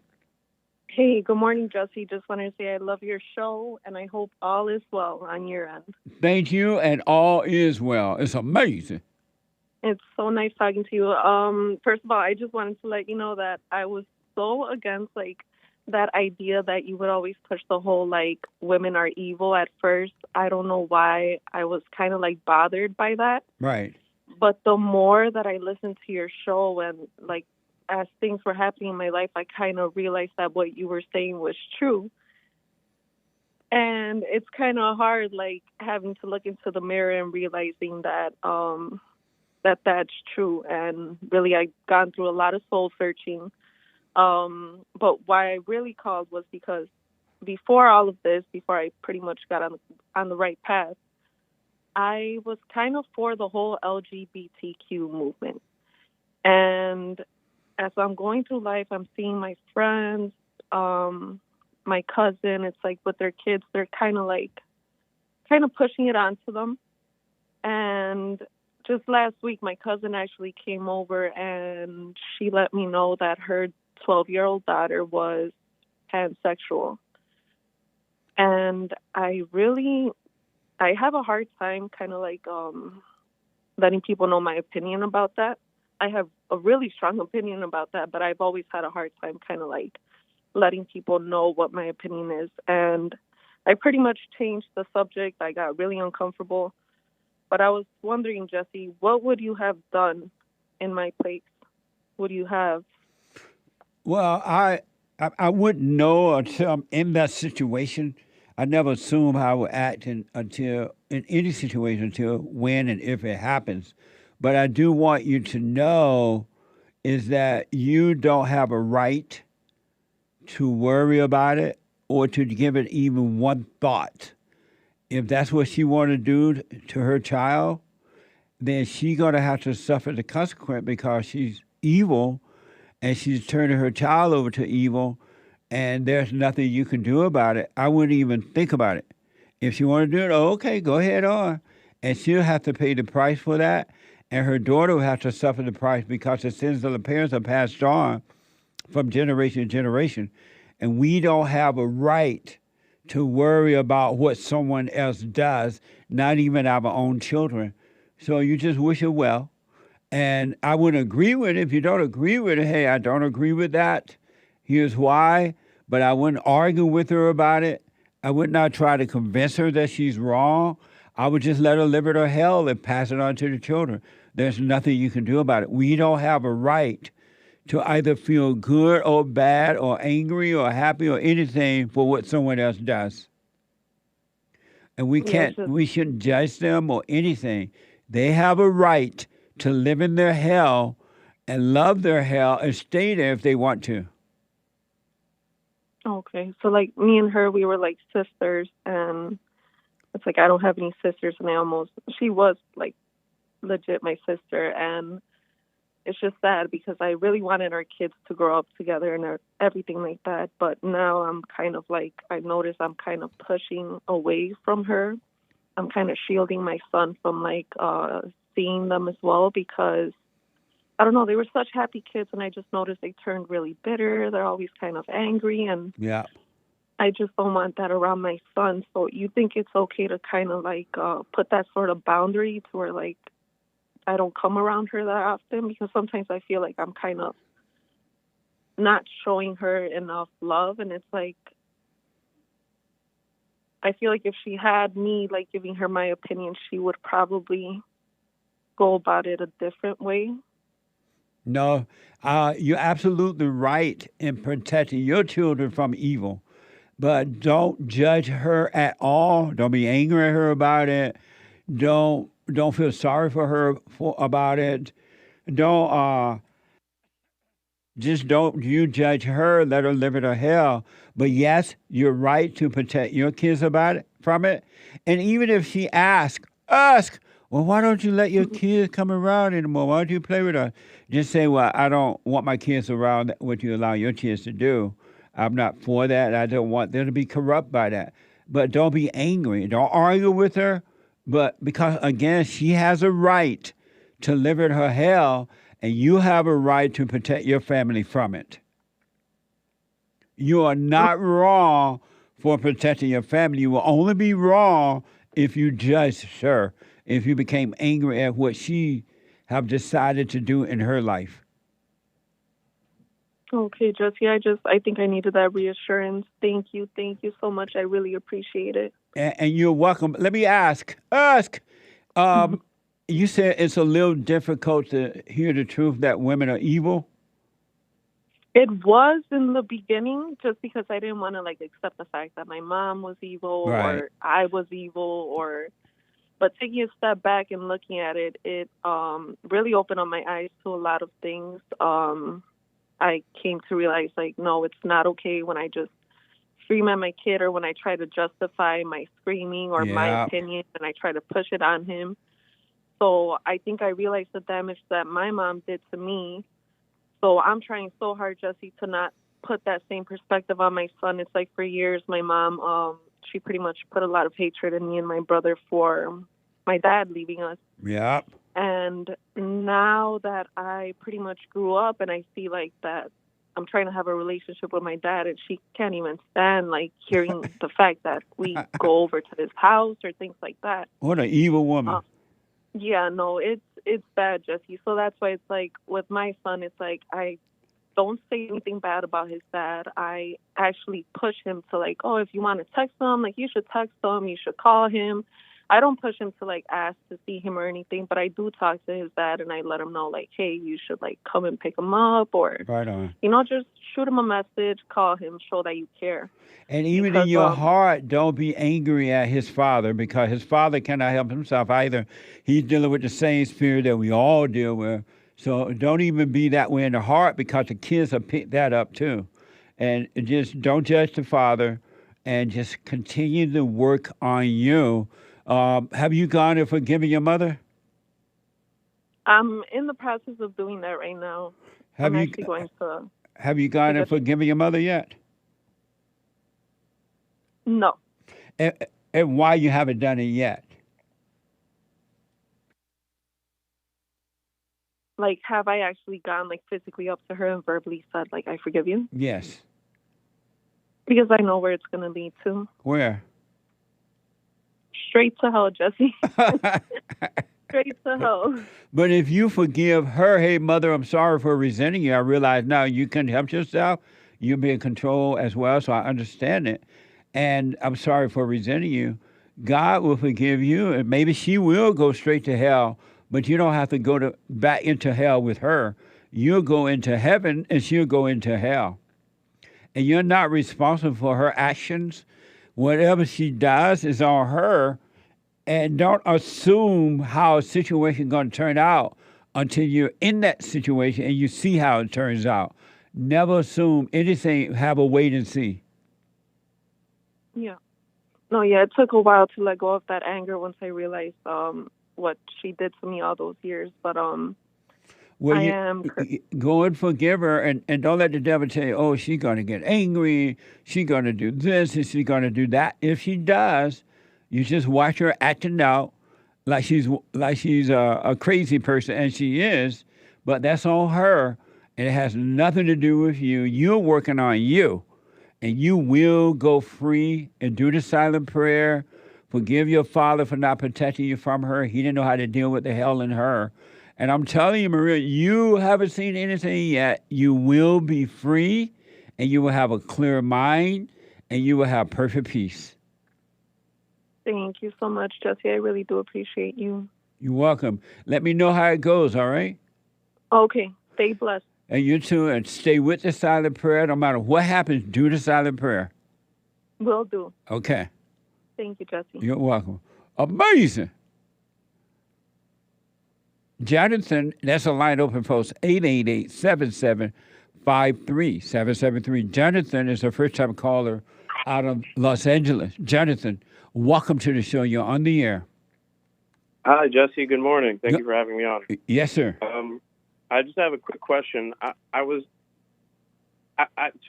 feel like there's generally this like mind virus of victimization of people saying I can't get ahead in life because some sort of force, some sort of type of person is stepping on my neck, and I just, my life will never be better because of them, and I have to fight this oppression or whatever. I was wondering if you ever had a successful conversation with somebody, and how did you do that to show them that they're sort of being weak in a way? I just had one with Maria. I have them all the time with people who want to overcome, but for those who do not want to overcome, you cannot have a quote-unquote successful conversation with them, and you shouldn't even try. Never try to convince anyone that they're not a victim. Let them live in their hell until they're ready to overcome it. Then you can point the way for them, but you can't point. Even God, if you notice, God, even with the Christian, God let them live in their hell, quoting the Bible, hooping and hollering and carrying on until they're ready to overcome it. So don't ever try to convince a person who think there's a victims to come out of their victimhood. Leave them there. Yeah, I've had so many unsuccessful conversations, and I guess it might be just an unfortunate truth. What you're saying is that there isn't. It's not unfortunate. People love their hell, so that's fortunate for them. And anyone who try to convince them that they're wrong, you're wrong for trying to convince them. It's like throwing pearls before swines. They're not ready for the truth. Let them stay in their victimhood mentality. They're evil. But don't you think that this is such a destructive force in the world that we maybe have like some sort of duty to try? Yes, there's an evil force in the world, but it's inside of the people. And we do not have a duty to try to convince them at all. It's not our duty. It's not. Just think about this, Jonathan. God is greater than we are, right? Yeah. And if God wanted them out, he can bring them out of it, right? Yeah. So what does he do? He leaves them in their hell. He doesn't try to convince them of anything. He doesn't have a duty to convince them, and neither do we. So, if the situation is pretty bad, in my opinion, but if it really starts to just spiral out of control, we just have to sit back and take care of ourselves and just maybe watch the country, the world kind of fall into this sort of sick thought. Yes. There's nothing else you can do or should do. Plus your world, because you are your world. We are not the world. We are our own world. And your world will not fall apart. Their world will, but not your world. You'll be fine if you live from your world, from within. Gotcha. Okay. Yeah, you're right. I guess it's just sad because I wish things were different, but it's not even sad, and do not wish things were different. For you, things will be different, but for them, things will be the same because that's the way they want it. Mm-hmm. And why do you call a conversation successful? How do you know when you've had a quote unquote successful conversation? That's a really good question. I guess, I don't think I've ever had one, so I don't even know what they look like. Yeah. Remember when Jesus had that conversation with the rich young ruler? And the young ruler like, no, I ain't giving up nothing for you, Jesus. You might as well go. Leave me alone. I ain't going, Did Jesus have a successful conversation with him? Or unsuccessful? Yeah. Which one was it, successful or unsuccessful? Yeah, I guess unsuccessful. That was a question. Yeah, unsuccessful. So I want you to know no such thing as a successful conversation or unsuccessful conversation. So throw that out of your mind too.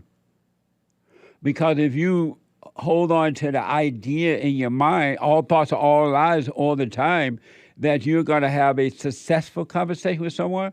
And if it doesn't go that way, you're going to automatically say, I had an unsuccessful conversation. But if you are a whole person and don't think either way, then God will guide your voice. He will guide your words. He will allow you to talk to the person that's ready to overcome. I see. That's okay. I guess that's good, actionable advice. Have you gone and forgiven your mother?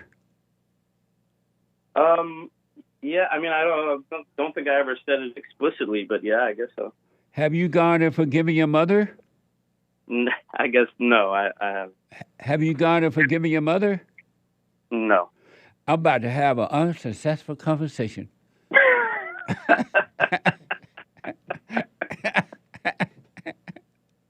And Jonathan, you're out here worried about other people. Why haven't you gone and forgiven your mother and work on you? Well, just like being honest, I don't think there's anything really to forgive her about. Oh, she was perfect? I mean, I'm not perfect. I don't think anyone is. But was she perfect? No. And do you need to forgive her for those things that she was not perfect with? Yeah. And so what do you mean then? Why don't you go and forgive her for those things? Oh, okay. Sorry. You're right. I should. You're right.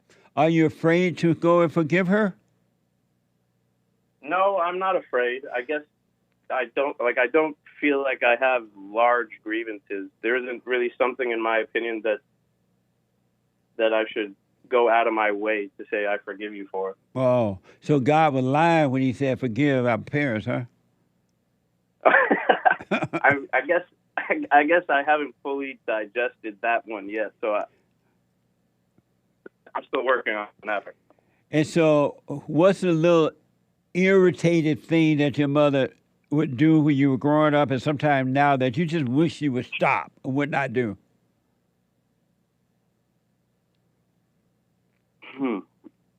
I really don't know. I mean, occasionally people get frustrated and they'll raise their voice, but no, we're not talking about people. We're talking about your mama. Oh, sorry. I mean, I have no examples I can think of, honestly. So she did nothing wrong.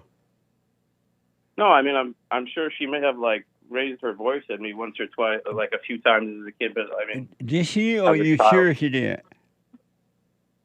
I'm sure she did. And have you forgiven her for that? Because that's a trauma. That's evil. Yeah, I guess so. I mean, I come from a family that is fond of yelling, but we yell in love, you know. No really such thing as yelling in love. That's yelling in hate, and they call it love. Interesting. Yeah. Are you doing the silent prayer? I haven't done that one yet. Jonathan, you're not even working on yourself. I am having such an unsuccessful conversation here. What the?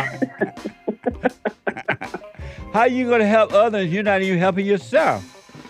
You're right. You're right. I got to run, but go forgive your mother and your father for not protecting you from your mother. Do the silent prayer. Then you'll see how to help those who are ready to be helped, all right? All right. Thank you, Jesse. Have a good morning. You too, buddy.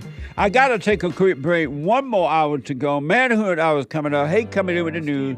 I'll be back. Thanks for holding. How have you been helped by the show? I'm going to tell you this. I believe you might go down in history as one of the greatest, if not the greatest, black man that ever lived on planet Earth, as far as I'm concerned. I don't know anybody before you that's been that great. You know, freeing the slaves is one thing, but you've been freeing people of their mind, which matters, it should be anyhow, to you more than anything else, because with the mind not being right, there ain't nothing else going to happen right anyway. If you can doubt every thought because you're not your thoughts, if you can doubt every thought, knowing that you're not your thoughts, you don't create them, they're not from God, that they're from the deceiver, the great deceiver, Satan. If you can doubt every thought, you can be free, just like that. At an instant. Bring every thought into captivity. It's so amazing.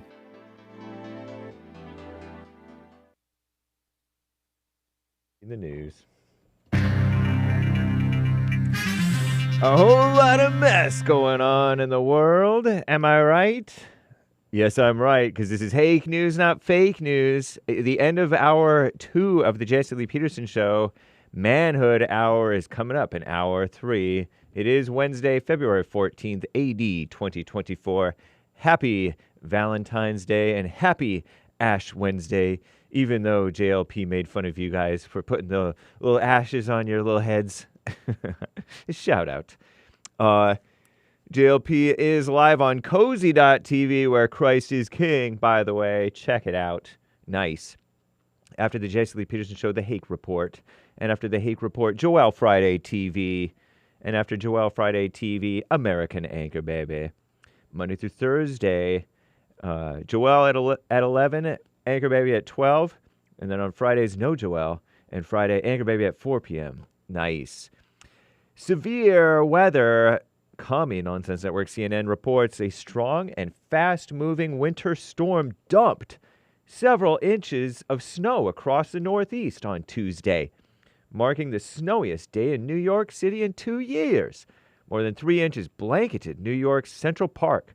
That sounds fun. And at least 15 inches, maybe the blacks weren't able to be wildin' over there in that cold. And at least 15 inches were reported in parts of Connecticut, New Jersey, and Pennsylvania. The snow has since tapered off in many areas. Coastal flooding warnings remain in effect across the region. Thousands of people facing power outages and air travel still being hindered. New Jersey Governor Phil Murphy, not a Republican, a male Democrat, how embarrassing, said at least 250 car accidents were reported to police in his state. And that's a lot because New Jersey's not that big a state. Gaza hostages, key players from Israel, Qatar, Egypt, and the U.S. met in Cairo. That's in Egypt, right? For talks on releasing Israeli hostages held by Hamas in Gaza 4 months running since October 7th, right, I believe? The talks were productive and serious, but did not arrive at a breakthrough that would result in a final deal, said U.S. officials. Negotiations will continue.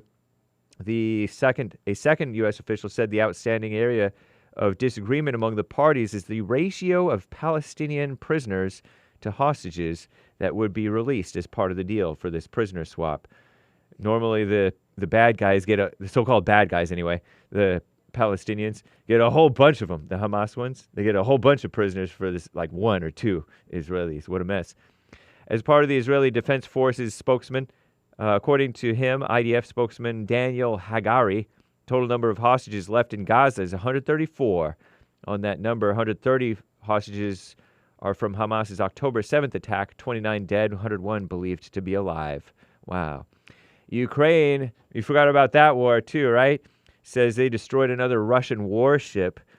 According to Commie Nonsense, Ukraine's military intelligence, if you want to call it that, says it sank a prominent Russian warship in a sea drone attack earlier today. Sea drone. Have you ever heard of that? If confirmed, it would be a major blow to Russia's Black Sea Fleet. Man, Ukraine has claimed a series of attacks on Russian warships in recent months, most notably the sinking of Russia's military flagship, the Moskva, in April of 2022. Like 2 years ago almost. What a mess. China virus is back. The scared woman-led unchristian CDC is expecting to shift its COVID-19 isolation guidance this spring to say that people no longer need to isolate once they have been fever-free for 24 hours and their symptoms are mild or improving. That's according to a report from the Washington Compost. Since 2021, the CDC has said people should isolate at least 5 days if they tested positive for that China virus. They call it COVID-19. And then continue to mask up. The updated guidance would bring the China virus in line with guidance for other respiratory viruses such as the flu, bro. Data suggests that the China virus is circulating at high levels still. Cases. But the agency notes that infections are causing severe disease less frequently than earlier in the scam-demic, we call it. Well, some of us call it. Boeing is still making money. They got 3 new airplane orders this month after that door plug blowout incident on Alaska Airlines the other day. I'm James Hake. Now back to JLP, Hour 3.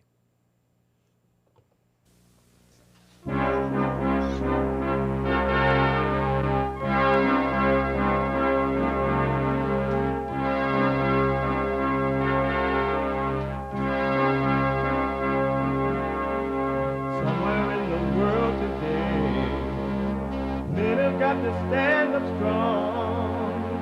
Ain't the truth about themselves to understand what went wrong. I know we can find a way. I know we can find a way. I know we can find a way to stand up, stand up, stand up.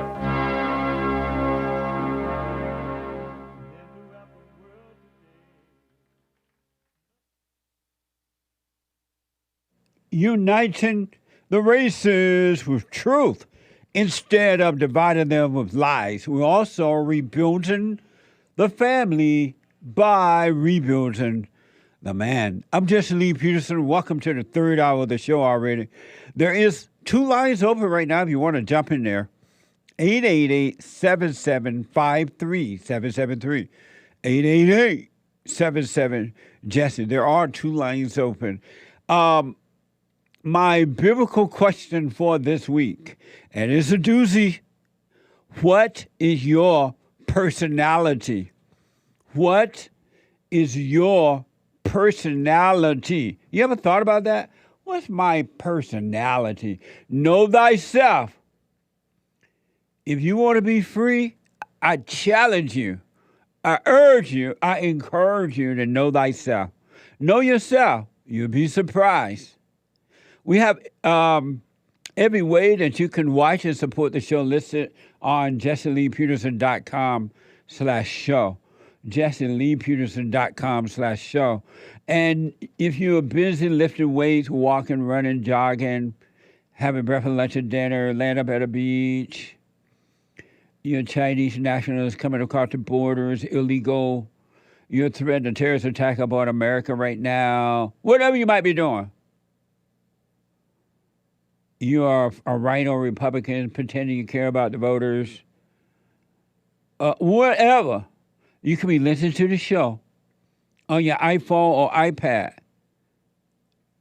And you can podcast the show later as well. But for now, you can call the listen line on TalkStream Live at 641-793-1500. 641-793-1500. And listen to the show and podcast it later. Follow us on social media. JLP Talk on X and Jesse Lee Peterson on Instagram. Like, follow, ring the bell, subscribe.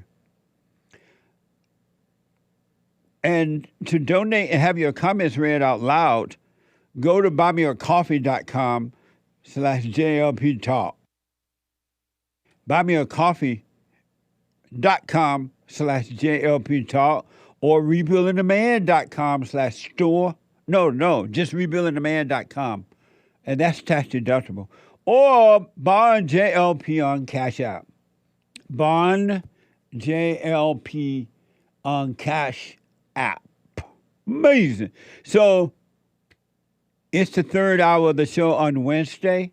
And every third hour of the show on Wednesday is Manhood Hour. What is a man? What is a man? It's an adult human male. Manhood. Hillary or President Trump? I voted for Hillary Clinton. Beta male. A man is a male who turns to man. Alpha male. Live right, be right, and lead the way. Sitting up here beating and attacking on a black woman that's in power. You the ones that's costing the village money. I don't have that call. All right. Don't drag out the meeting. I made This town is a crap circus. You make almost $300,000 between your 2 elected positions. Ain't no stopping us now. I don't know where you got that number from. We got it from her own village and township records. These are tax dollars. Nobody know nothing? Nobody. Because at the end of the day, they talked about Jesus Christ. So why don't I think y'all are not going to do me the same way? God chose me. You may have hired me, but God chose me. What a mess. You still want the black woman in charge? Look what she's done to the black children. Amazing. 888-7753-773. The Anchor Baby did that. Thank you, Anchor Baby. Every day at 12 noon, except Fridays at 4 p.m., the American Anchor Baby Show. Amazing.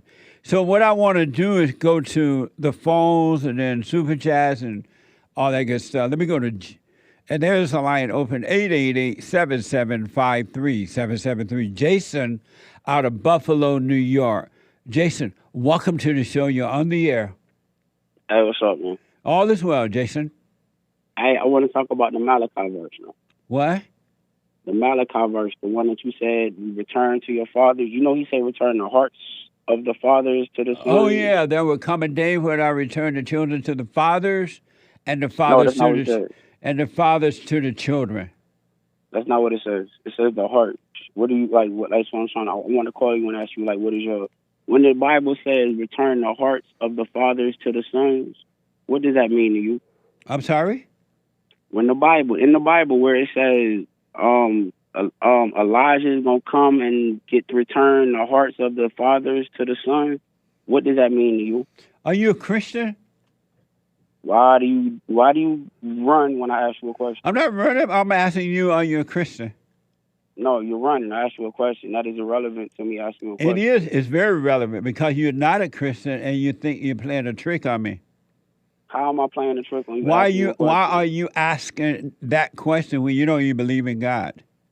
Because you base everything that you say, and it doesn't say. I mean, it say hearts. You don't say hearts. You just say return to the Father. It doesn't say that. Oh, so you don't think return the heart to the Father is the same as returning to the?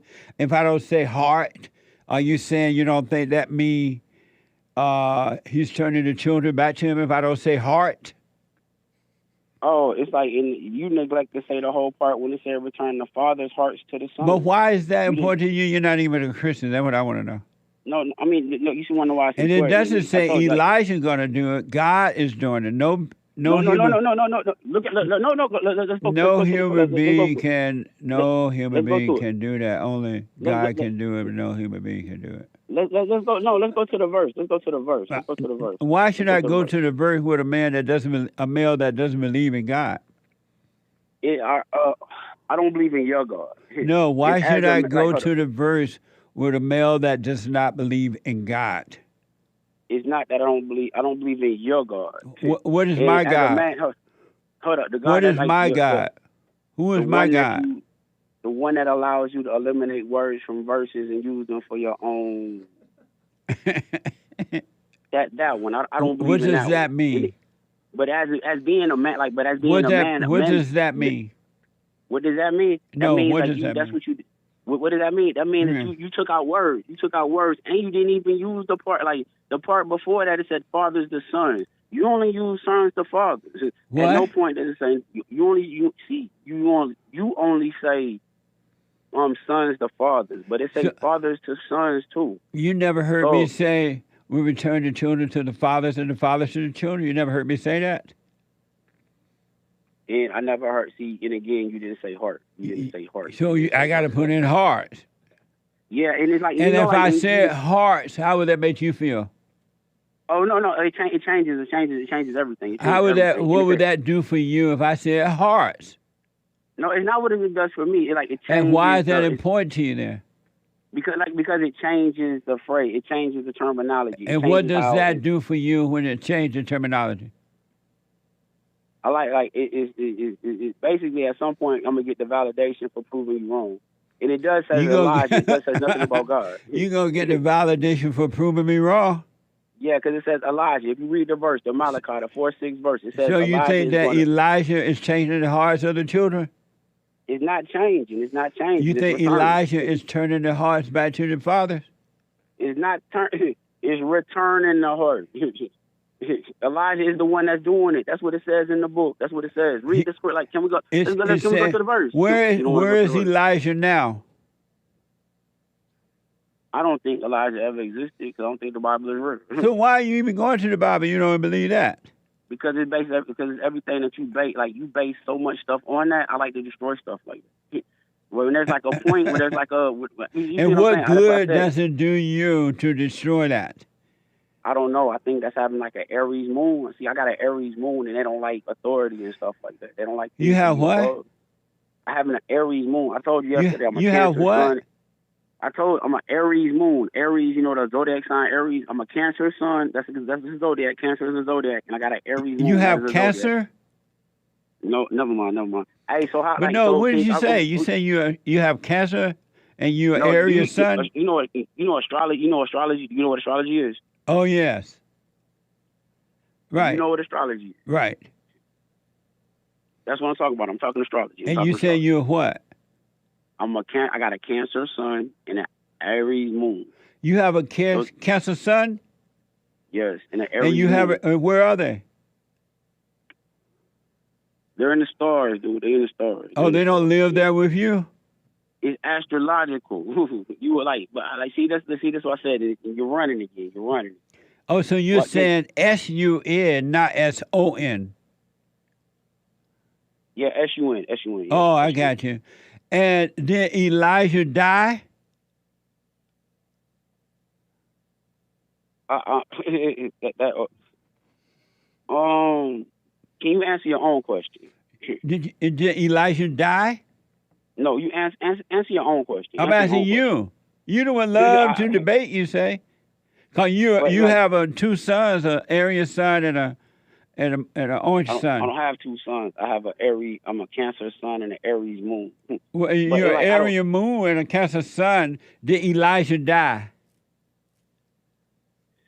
Did Elijah die? I'm going to say no. You going to say no? According to the Bible, Elijah didn't die. He up in heaven watching who he's alive in heaven. And do you believe?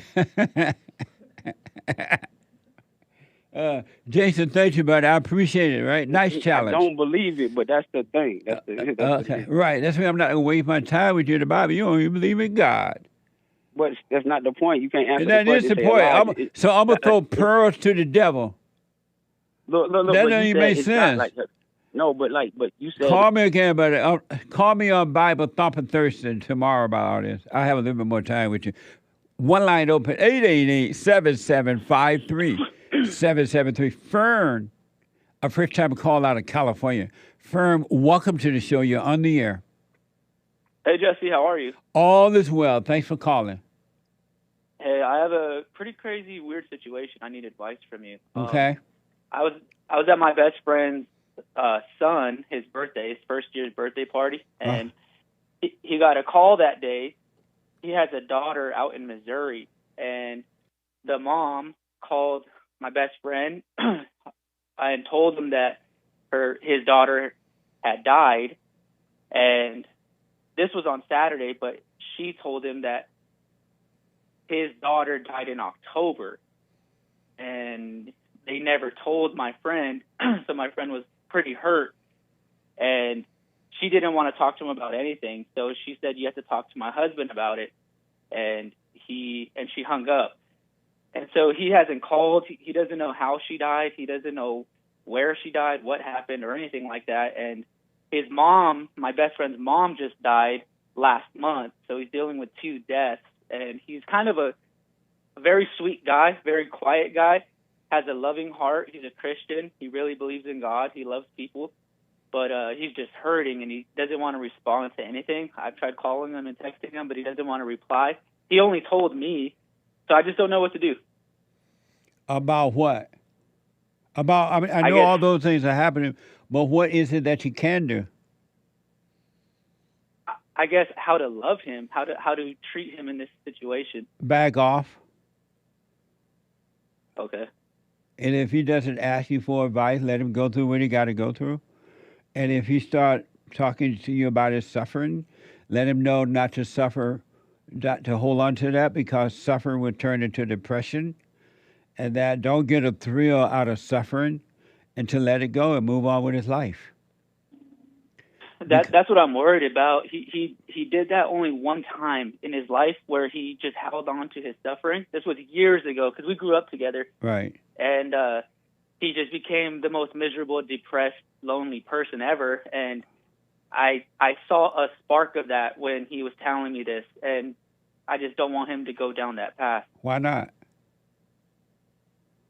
Because I love him. I don't want him to. If you love him, you let him. If you love him, you let him go down the path he have to go down.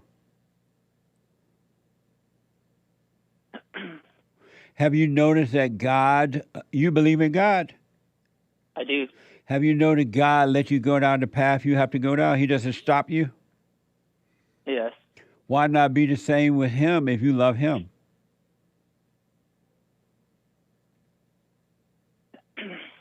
I mean, no, I'm hearing what you're saying. I just. So why not let him love him enough to let him suffer so maybe he'll cry out to God and overcome his hell? Why are you trying to stop him from going down the path of whatever it is? There's nothing you can do about it. You shouldn't feel sorry for him. And if he asks for advice, you tell him he need to drop it. It didn't happen to him. It happened to them. Okay.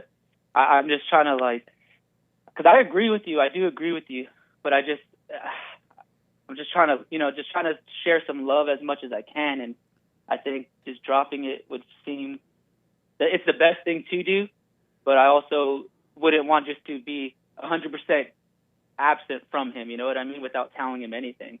If he knows that you're his best friend, right?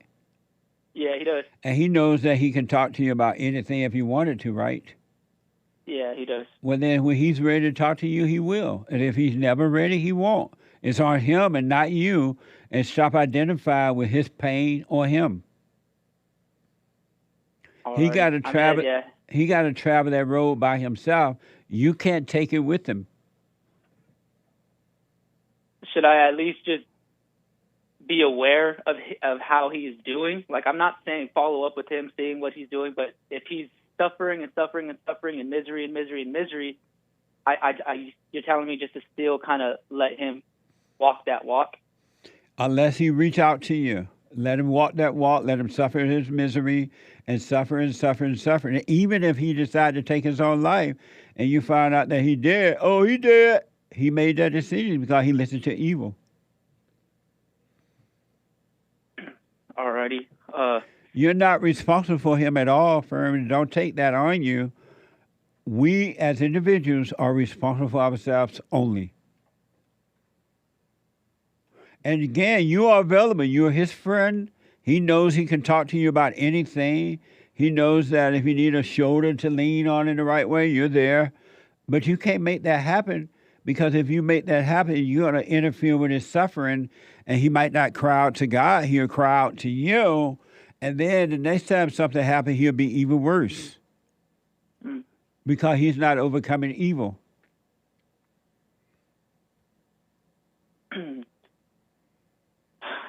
That's true. He does have. We both have a relationship with God. We go to church. We're both a part of the band, and right. We know each other very well, and we know each other spiritually very well. We've been through a lot of things together. He during my time where I've been suffering, right, and during his time, and so I just know this is a very big deal for him, and that's why I'm just worried. That's all. But he shouldn't make that a big deal. It's not. I know that what you mean, that he is making that a big deal.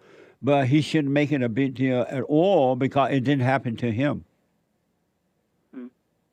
It happened to his daughter and his mother, and this woman that he had the baby with. Apparently, she didn't care enough to let him know, and so she's going to have to pay a price for that, not him. Yeah, that's true. That's very true. And so he just realized he made a baby with an evil woman. And that's what happens when we don't do it in the right way, and just learn from it so he doesn't repeat it. And again, he knows that he can talk to you about anything. It's all like you guys have been knowing each other for a long time. And so don't impose on him. Let him go through his hell until he reaches out to you, and if he reaches out. And when you see him in the band, don't be looking at him all sad eyes and oh, baby, oh, how you doing? How you doing today, babe? You be of high spirit, high love, and don't let him drag you down into his hell. And we don't have a right to feel sorry for someone in their hell. Okay. So is it something like when I see him, I should be seeing him on Thursday. Right. Tomorrow, when I see him, is it something where I'm not going to act like nothing happened, but I'm also going to show him love by just not bringing anything up? Well, what do you mean by you're not going to act like nothing happened? How do you act like something happened?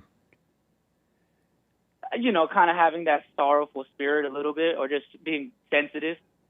Why do you have a sorrowful spirit and sensitive? Because my train of thought while you're saying that was just, if I know how sensitive of a situation this is, and for me, being sensitive to that would be, you know, not to bring anything up that could make him think about that stuff again or whatever. I guess that's what I mean. Did it happen to you? No.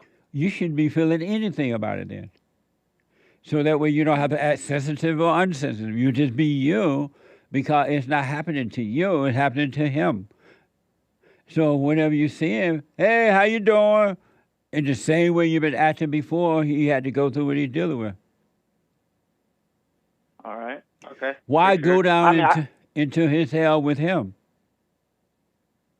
You're not going to be any help to him by going into his hell by being sensitive. Yeah, that's true. I don't want to cater to him. I'm not trying to be sensitive to him to show him like the love of a mother because he is married. He has a wife too. We're both married, and he has a wife who loves him, but the person, we've been together through the darkest of our times, you know, when I was going through my hell, and he's been through his hell multiple times, but this is a pretty deep one. And I just feel like, I guess all I want him to know is that, yeah, I'm there, you know, and I think he does know that, but it's just hard for me to see him in the hell not wanting, or I don't know, it barely happens. So that's what I'm trying to figure out, what should I do? You should do nothing but continue with your life and stay as you are.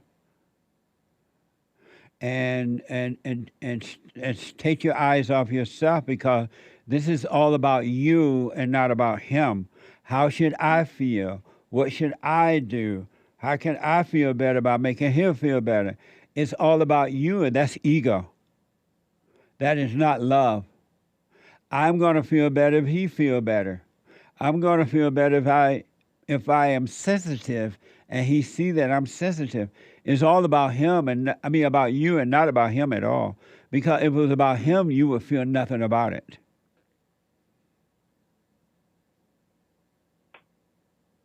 That's tough to do. That's really tough to do, to just not feel for him right now.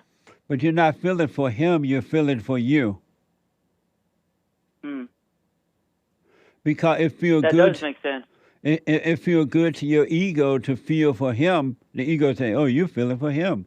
So you feel good because it makes you feel like a friend. It makes you feel like a Christian. It makes you feel like you love him, you care. And it's all for you. It's not real. That's what mothers do to children. Yeah, that's true. That is very true. So you need to overcome that and not let the devil deceive you. That way you won't get in his way. Okay. Have you forgiven your mother? I have. I did. I probably like maybe 6 years ago. You told her? I did. And what did she say? She was aware, you know,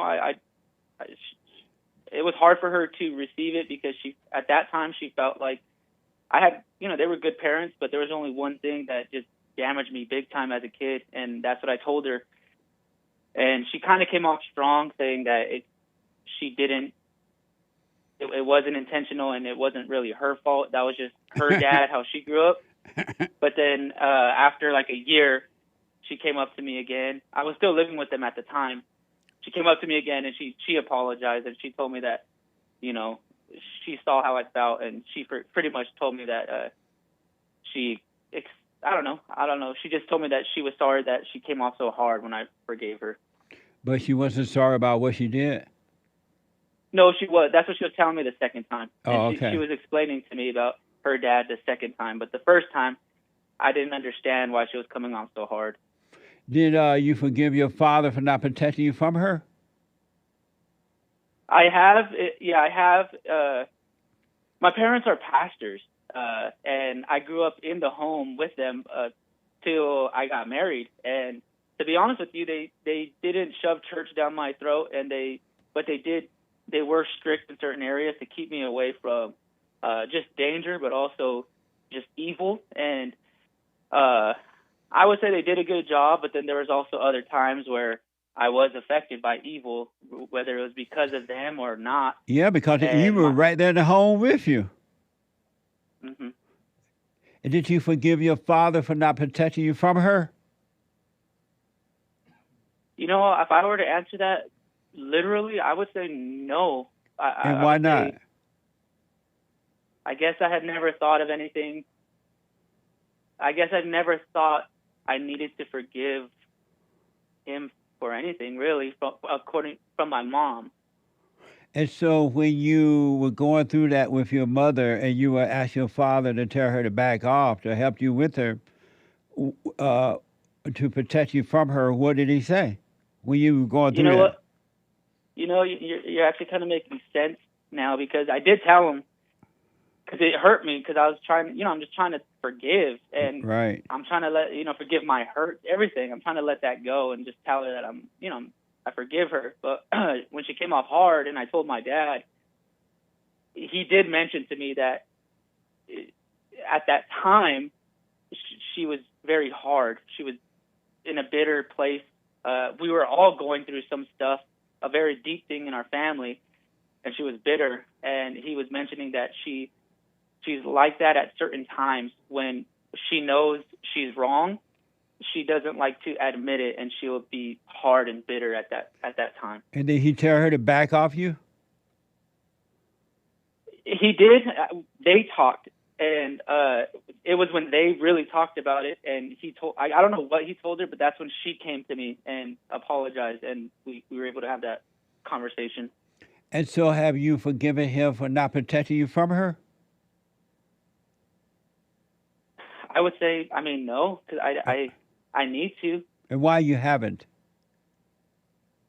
I guess I'm just, you pretty much just revealed it to me right now, that I guess I never noticed that I needed to do that. I'm noticing it now. Right. I understand that. We just don't know. Like, no one tell us, and we just don't know. But how will you get to God if you don't forgive your earthly father? How will you love God and not forgiving your earthly father? That's a good question. I've tried my hardest. I would consider myself a spiritual person, a Christian, of course. And I pursue God every day, and I never noticed that could be something that is stopping me from knowing God and getting close to God completely. You're not going to ever get to God unless you go through your earthly father. And what that means is you got to forgive him for not protecting you from your mother. And then when you forgive him, God will forgive you, and the light will come on inside of you. The kingdom of heaven is in you, and you'll start living from that kingdom. Yeah, that's something I'm willing to do. I am willing to do that, Yeah. But I just didn't know. I didn't even know I had anything towards him. To me, I looked up to him as like, every kid who has their dad in their life, they look up to them as their hero. But I've seen him, and I've seen what he's gone through as a pastor. It's just accusations, false accusations, and everything that's just been taking place. And for him just to stay humble, and I just looked up to him as a great example of how to follow God. And I didn't even know that there was something that he did in my life that has hurt me, and that was not protecting me from my mom. That's what I'm just realizing. Yeah. Perms, can you hold for 1 minute? Yeah. Hold on, Perms. 888-77-JESSE. The treasure chest is now open on D-Live.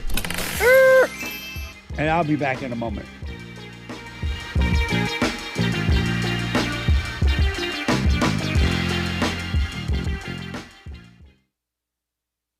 Check out my book, For Raised to Responsibility. I show you how I was able to overcome anger. The spirit of anger was taken away from me. I had it. And as a result of having anger, I was insecure. I had doubt, worry, fear. I was in a fallen state and didn't know it. And it wasn't until I went and forgave my mother who tried to turn me away from my father. I forgave my father for not being there and returned back to him. My spirit connected with his spirit, and through him, I was able to return to God. And I have perfect peace. Perfect love casts out anger. And when anger is gone, fear and doubt, worry, insecurity, suicidal thoughts, all of that is gone, and you are free. Amazon.com, Barnes & Noble, or if you want an autographed copy, you can go to my website at rebuildingtheman.com or call 800-411-BOND.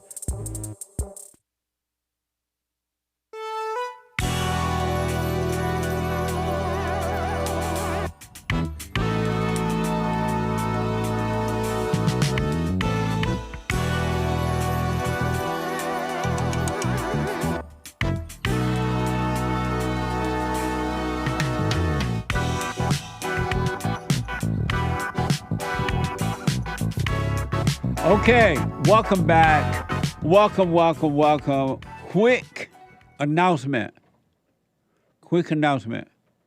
The Hake report is coming up right after my show at the top of this hour from 9 to 11 a.m. Pacific time. And James Hake is on fire. The guy with the good hair and no fear. And after James Hake, not the hate report, but not the fake report, but the hate report.com. And Joel Friday, he black. Joel Friday TV. He black. Dancing his way all the way to heaven. Dancing for Jesus. I heard some of his show yesterday. Lord have mercy.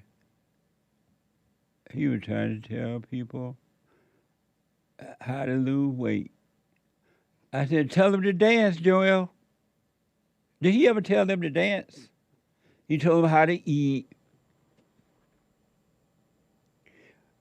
Oh, that was 2 days ago? Yeah. Did he tell them they should dance? Because he danced a lot. He said they should exercise a half hour every day. Minimum. He said that's the wrong episode yesterday. He said they should exercise, but not dance. Not necessarily. Have you ever seen Joel at the gym with those headsets on dancing? Nope. Thank God. Because I don't go to the gym. There's this fat guy, a little short, fat black guy. Uh-huh. And he wear those headsets. And every time he like do some weights or something while he wait on his little, he dancing. He doing all the Joel stuff. Everybody like, what the? Look like he having a stroke. Terrible. He black.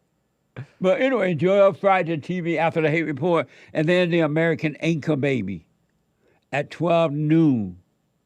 Right after Joel Friday at 11 a.m., then the American Anchor Baby at 12 noon. All right. I want to go back to the phones here. Fern out of California, first-time caller, about his friend. Fern, so does that make sense that you need to forgive your father? Yeah, no, that does make sense. And are you doing the silent prayer? I tried it for the first time last week, and I continued to do it after that. Nice. Stay with it. Do you do the Hoover and Holler prayer stuff too? No, what I started doing once I learned about the silent prayer is I start with the silent prayer in the morning, and I'll do that for right now. I'm about around 3 minutes, 4 minutes. That's probably where I can get to. And after that, I just say a pretty quick verbal prayer for another 2 minutes, just expressing my gratitude towards God that I'm just have breath in my lungs, and I thank Him for my family and my wife. And after that, I would say I go on with my day. And why? And I still think about God, though. You think about Him?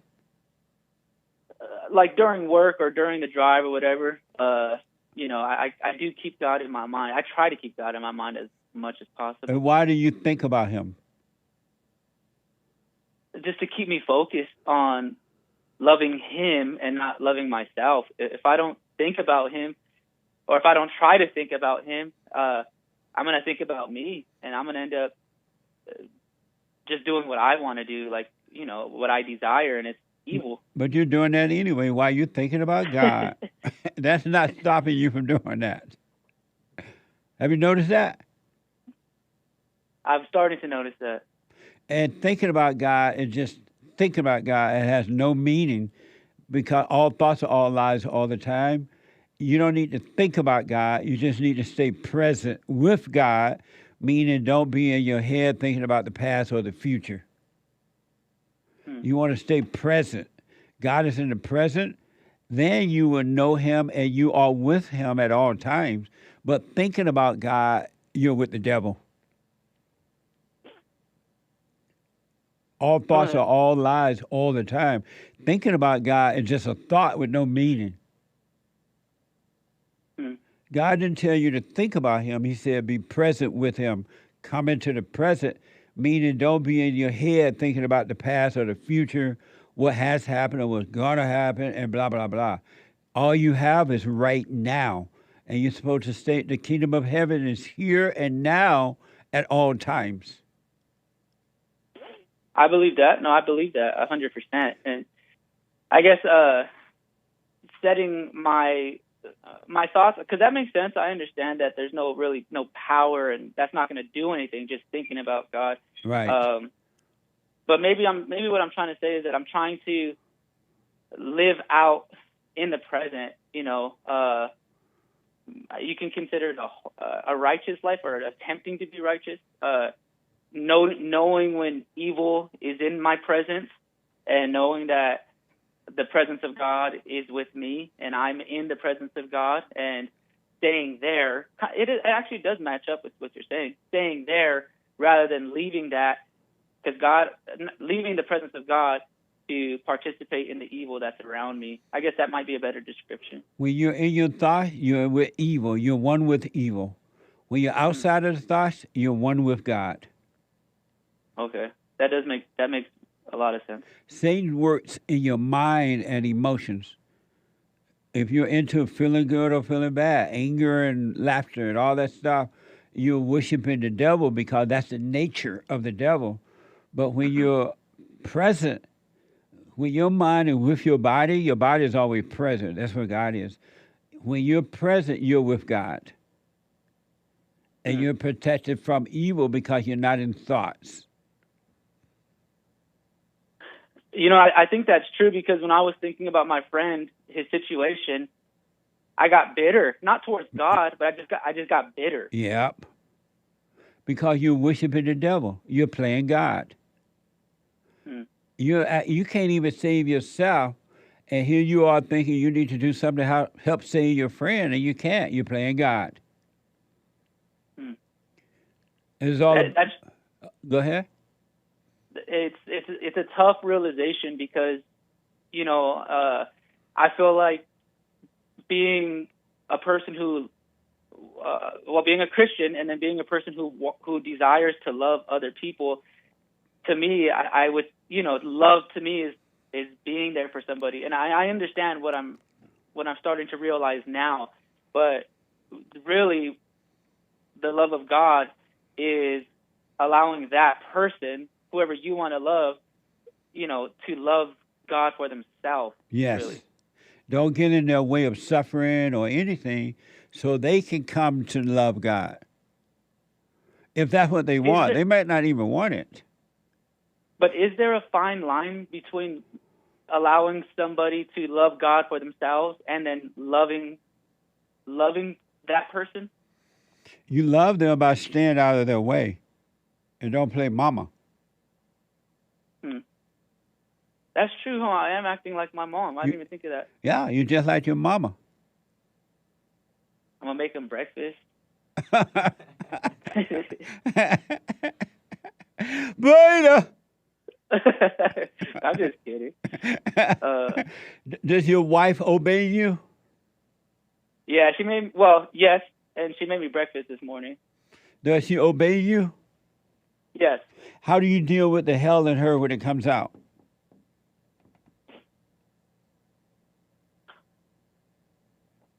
It's funny because I allow her.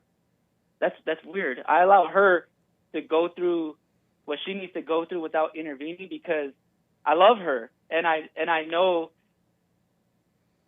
I've seen her overcome things in her life, but it was when she would do her own thing with God, not when anybody else intervened with her. Yes.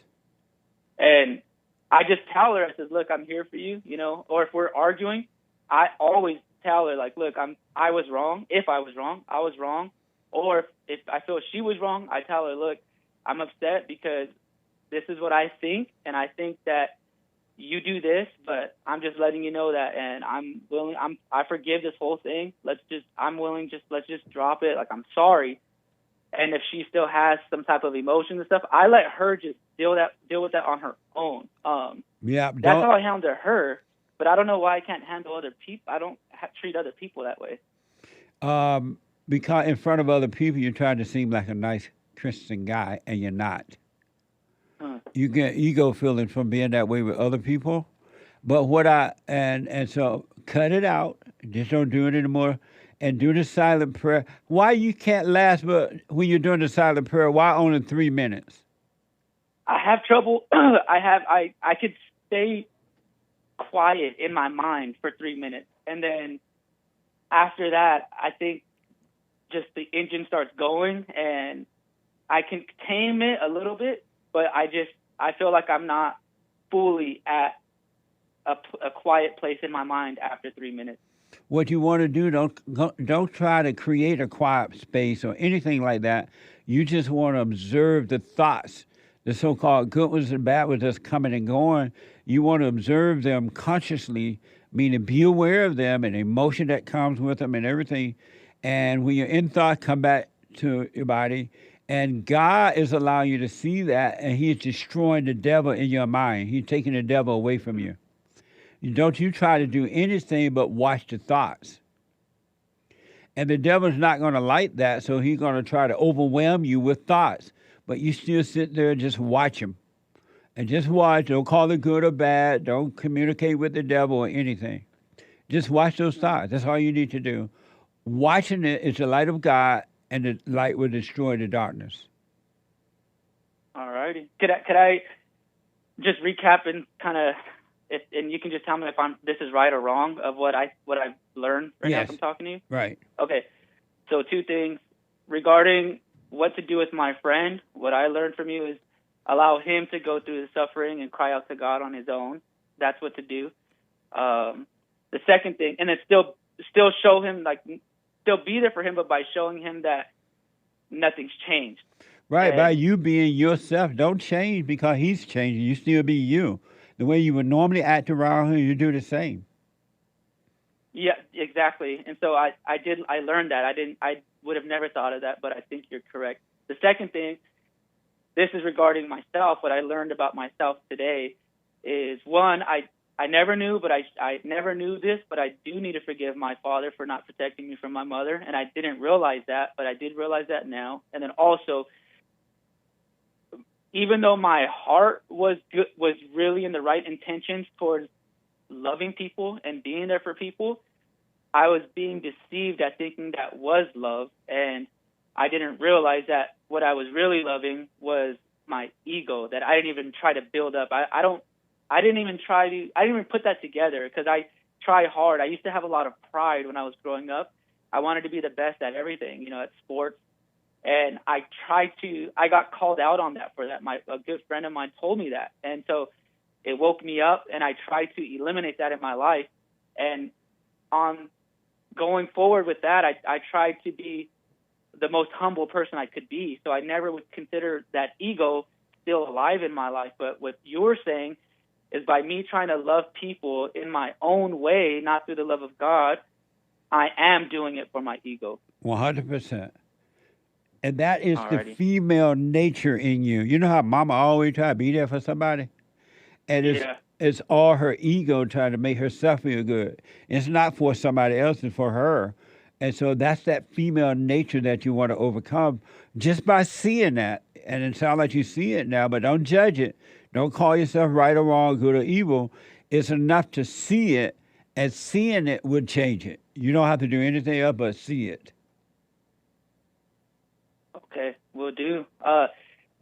Also, too, I just wanted to share. This is the last thing I gotta say is whoever plays the music on your show, they have a good taste. I Shazam almost every track because I like it. I just added to my music playlist. There's some really, really good music on this show. I think that just at least needs to be said because I don't hear anybody talking about it. It's some good music. Nice. That's good to hear. Hassan, I think. Hassan, you responsible for that, right?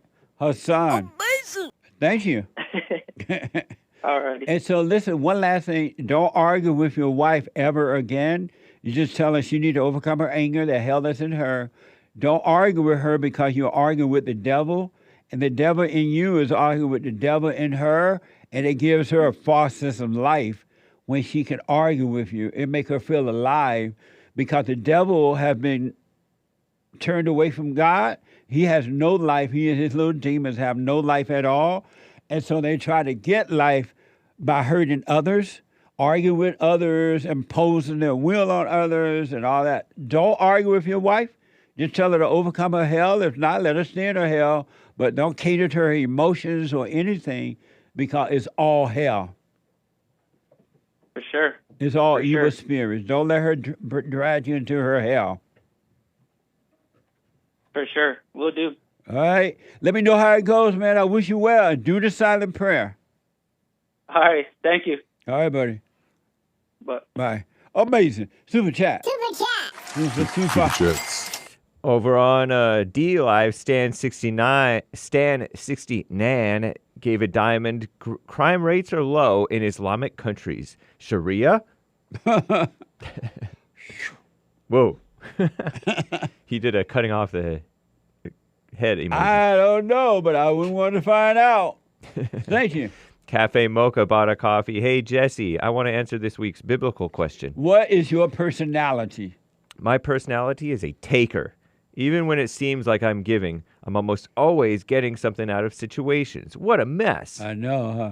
I'll respond on Sunday. Thank you. That's very deep. Thank you. Couple of diamonds from Stan69. Blacks, the first humans? Is that why they are wild? Are whites the more refined, domesticated breed? Interesting. What's wrong with the blacks? Thank you. The Hake report on Rumble said with a Rumble rant, did you know you can super chat right here on Rumble? You got to know how to rumble. Thank you very much. I didn't know that. Yep.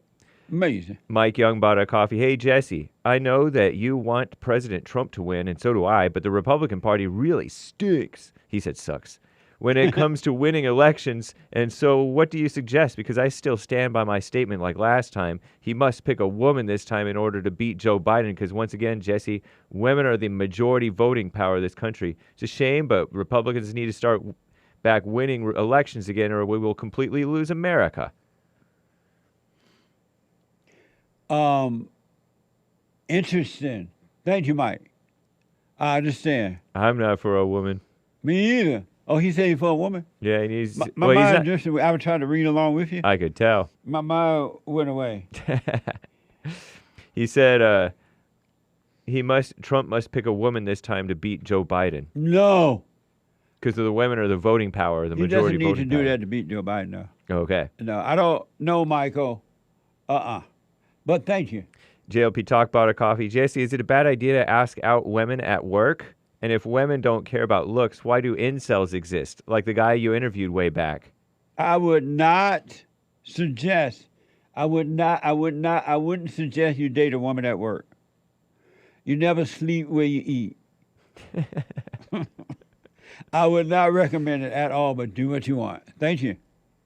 Why do incels exist if women don't care about looks? Because incels have fear. They the one that, because of their fear of the woman, they give up trying. Really, it's in the incel, not the woman. The incel has the fear. Because if the incel were bold, they can get any kind of woman, really, to be honest. Women want men that don't want them. Women want men who are strong and don't need them. Amazing. Thank you. Someone bought a coffee. How do you feel about Valentine's Day? Happy Valentine. Today is Valentine, right? Yep. Happy Valentine, ladies. Happy Valentine's. You were so busy making fun of Ash Wednesday. Yeah, I forgot about Valentine. Today, how come Valentine's on a Wednesday? Shouldn't it be like on a Friday or Sunday or Monday? It's always February 14th. Oh, yeah? Yep. Well, it doesn't feel like Valentine's. I know. Happy Valentine's, ladies. Amazing. Charlotte's bought a coffee. Hey, Jesse, are you a Starbucks guy or a Dunkin' Donuts guy? What? I never heard of Star, quote-unquote, bus, but I've heard of Dunkin' Donuts. Well, I don't know what the last time I've been Oh, Starbucks. You say calling it Starbus because that's probably how you pronounce it. I don't know. Oh. Are you a Starbucks guy or a Dunkin' Donuts guy? Neither. Nice. Yeah, neither. Thank you. And thank you, guys. I do believe that is all for now. Thank you all. I appreciate it. No, I'm neither Starbus or Dunkin' Donut. Nice. Bob is a first-time call out of Illinois. Bob, welcome to the show. You're on the air. Oh, thank you. Yes, sir. I'm calling you to see if I can get a definition of the silent prayer. A definition. Be still and know God. All you have to do is let go and just observe the not you. You are not your thoughts. You're not your emotions. And you're not the ego. That's the nature of the devil. And all you need to do is just sit still and watch the thoughts, watch the feeling, and go through them consciously by being aware, and the kingdom of heaven shall be yours when you give up. Okay. Okay, thank you very much. That makes sense? Yeah, I get you. Have you tried the silent prayer yet? Well, you just gave me the definition I was looking for. Oh, okay. Well, give it a try and stay with it, Bob. You'll see it'll become all clear to you, all right? Okay, thank you. All right, buddy. Victoria out of California. I mean Victoria. Victor. I meant Victor. Victor out of California on the air. What's up, Grandpa Jesse? Grandpa, tell me about the good old days. Hey, so what gives you personality is putting God first. Not what give you personality. What is your personality? Love. Love is my personality. It's taken me quite some time to get here. And the reason I'm calling is to share love with you and your callers. And what is love? Love is showing what it means to be a friend. And I get the definition of what it means to be a friend out of the Bible. Where you got some... And go ahead. No, go ahead. Okay, yeah. In the Bible, it has some friends, and they're trying to get to Jesus. And these friends, they can't get through the crowd to get to Jesus in this house. And so these guys, they have a crippled friend, right, where he's disabled. He goes up, and they're like, we got to cut a hole in the roof to drop our disabled friend to Jesus' feet. And they do. And I take that kind of idea of love and friendship, I try and apply that to my life, whether it's talking to strangers, whether it's calling up on the radio show. Amazing. I appreciate that, Victor, and I'll put my little 2 cents on Sunday. Thank you, man.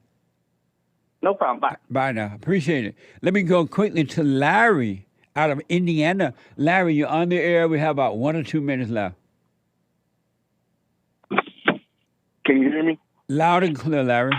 Okay, I just got a quick question. My girlfriend, she's pretty upset because I'm working all day during Valentine's Day. I mean, I have to work. I work 12 hours every day. Can you hear me? Yeah. Yeah, I work 12 hours every day, you know, and she's upset. She's basically my question is it beta to celebrate Valentine's Day? Because I don't celebrate it, you know. I mean, we were going to do something, but it's not like, you know, she wants me to ask her, you know, like, be my Valentine, but I'm not doing that. I don't. Don't do all that mess. If you want to take out to dinner, or if you just want to get some flowers, do it. But if she's mad because you're not taking off work and worshiping her, don't fall for it. Oh, 100%. I mean, I tell her, you know, I don't celebrate it, but 100%, I was gonna take her out, you know, have a nice little small dinner. We're gonna go dinner, eat, go home. But she got upset because I left the house to work, and she just called my phone complaining, and I was hanging up. I kept hanging up, you know, like, look, you calling me complaining, and I'm working. I can't deal with you complaining to me while I'm working. That's if right. If you're upset about me not celebrating Valentine's Day, that sounds like a personal problem. Because I told you months ago, I don't celebrate it. I don't do it. I've never done it. I've never seen any man in my life celebrate Valentine's Day. Right. I've seen them, you know, like maybe give a gift, or we might go out to dinner, but I've never seen a man, you know, like, be my Valentine, oh baby, oh. Yeah. And it's really just a day that women use. She just wants you to worship her. That's why she it's So let her know, I'm not worshiping you. Calm down. Tell her, calm down. You're not going to worship her.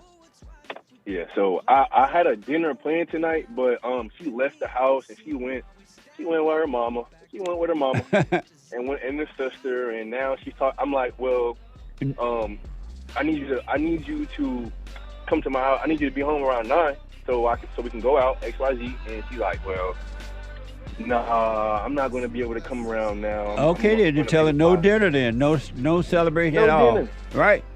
And you go eat dinner and go to bed. She's trying to use that. I've seen it. I remember this one time, you know, she was complaining, and as soon as I talked back, like I forgot what I said back, she felt relieved. It's like she just took a deep breath. Like, I got him. That's right. I said, what the? Amazing. Thank you, Larry. I got to run the end of the show. I appreciate it, man. All righty. Okay. Have a good day. You too. Amazing. I am out of time. Women Forum tomorrow night. Don't forget, ladies, the third Thursday night of the month. Hake report is coming up now. Get on that straight and narrow. Stay there. Y'all hear these calls, how the devil come from all kinds of ways in your mind, emotion, through others trying to get to you. Stay on the straight and narrow path, all right? Hake is coming up, and after the Hake report, Joe Friday TV, he be like, and after Joe Friday TV, the American Anchor Baby. Have a good day, and thank you for the super chats and your support. Take care. Away. Must know that so you get something went wrong, but face the truth about yourself and just seek first God's kingdom comes. I know we can find a way. I know we can find a way.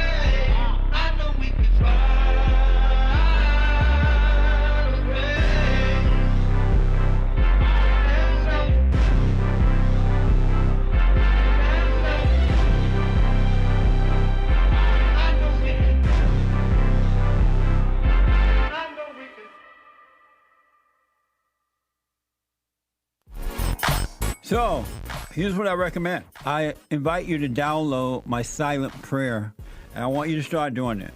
You just download it, get the points of how to do it, and then after a while, you just do it on your own. It's going to point you in the right direction that your life will be returned to you from God. He will give you your life back, because anyone and all people who has anger, they're not themselves. You are the person that you are angry at. That's why it's so important to get to know yourself so that you can see who you're angry at. And if you're doing the hooping and hollering prayers and things like that, some people get up, oh, praise the Lord, hoop and holler, bless my mama, bless my daddy. Continue to do it. Do both. You will see if you want to stay with the hooping and hollering, or do you want to be still and know God. So my gift to you, no charge, at rebuildingtheman.com/church.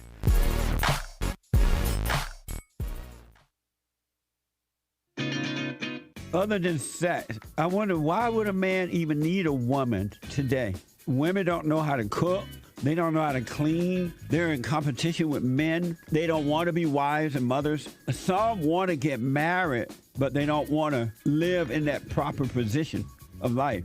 Because the only purpose of marriage is to have a family. And that's been known forever. And so if you don't want to have children, there is no need to get married. And so I was wondering, why would a man even get married today? I never thought I'd see the day when women would come out of her natural role and be like a man. Even though she hate that role. When she was with a man that's weak, she hate him. But if he try to be strong, she'll stop it. I never imagined that. You're seeing good destroyed and abnormal is presented as normal.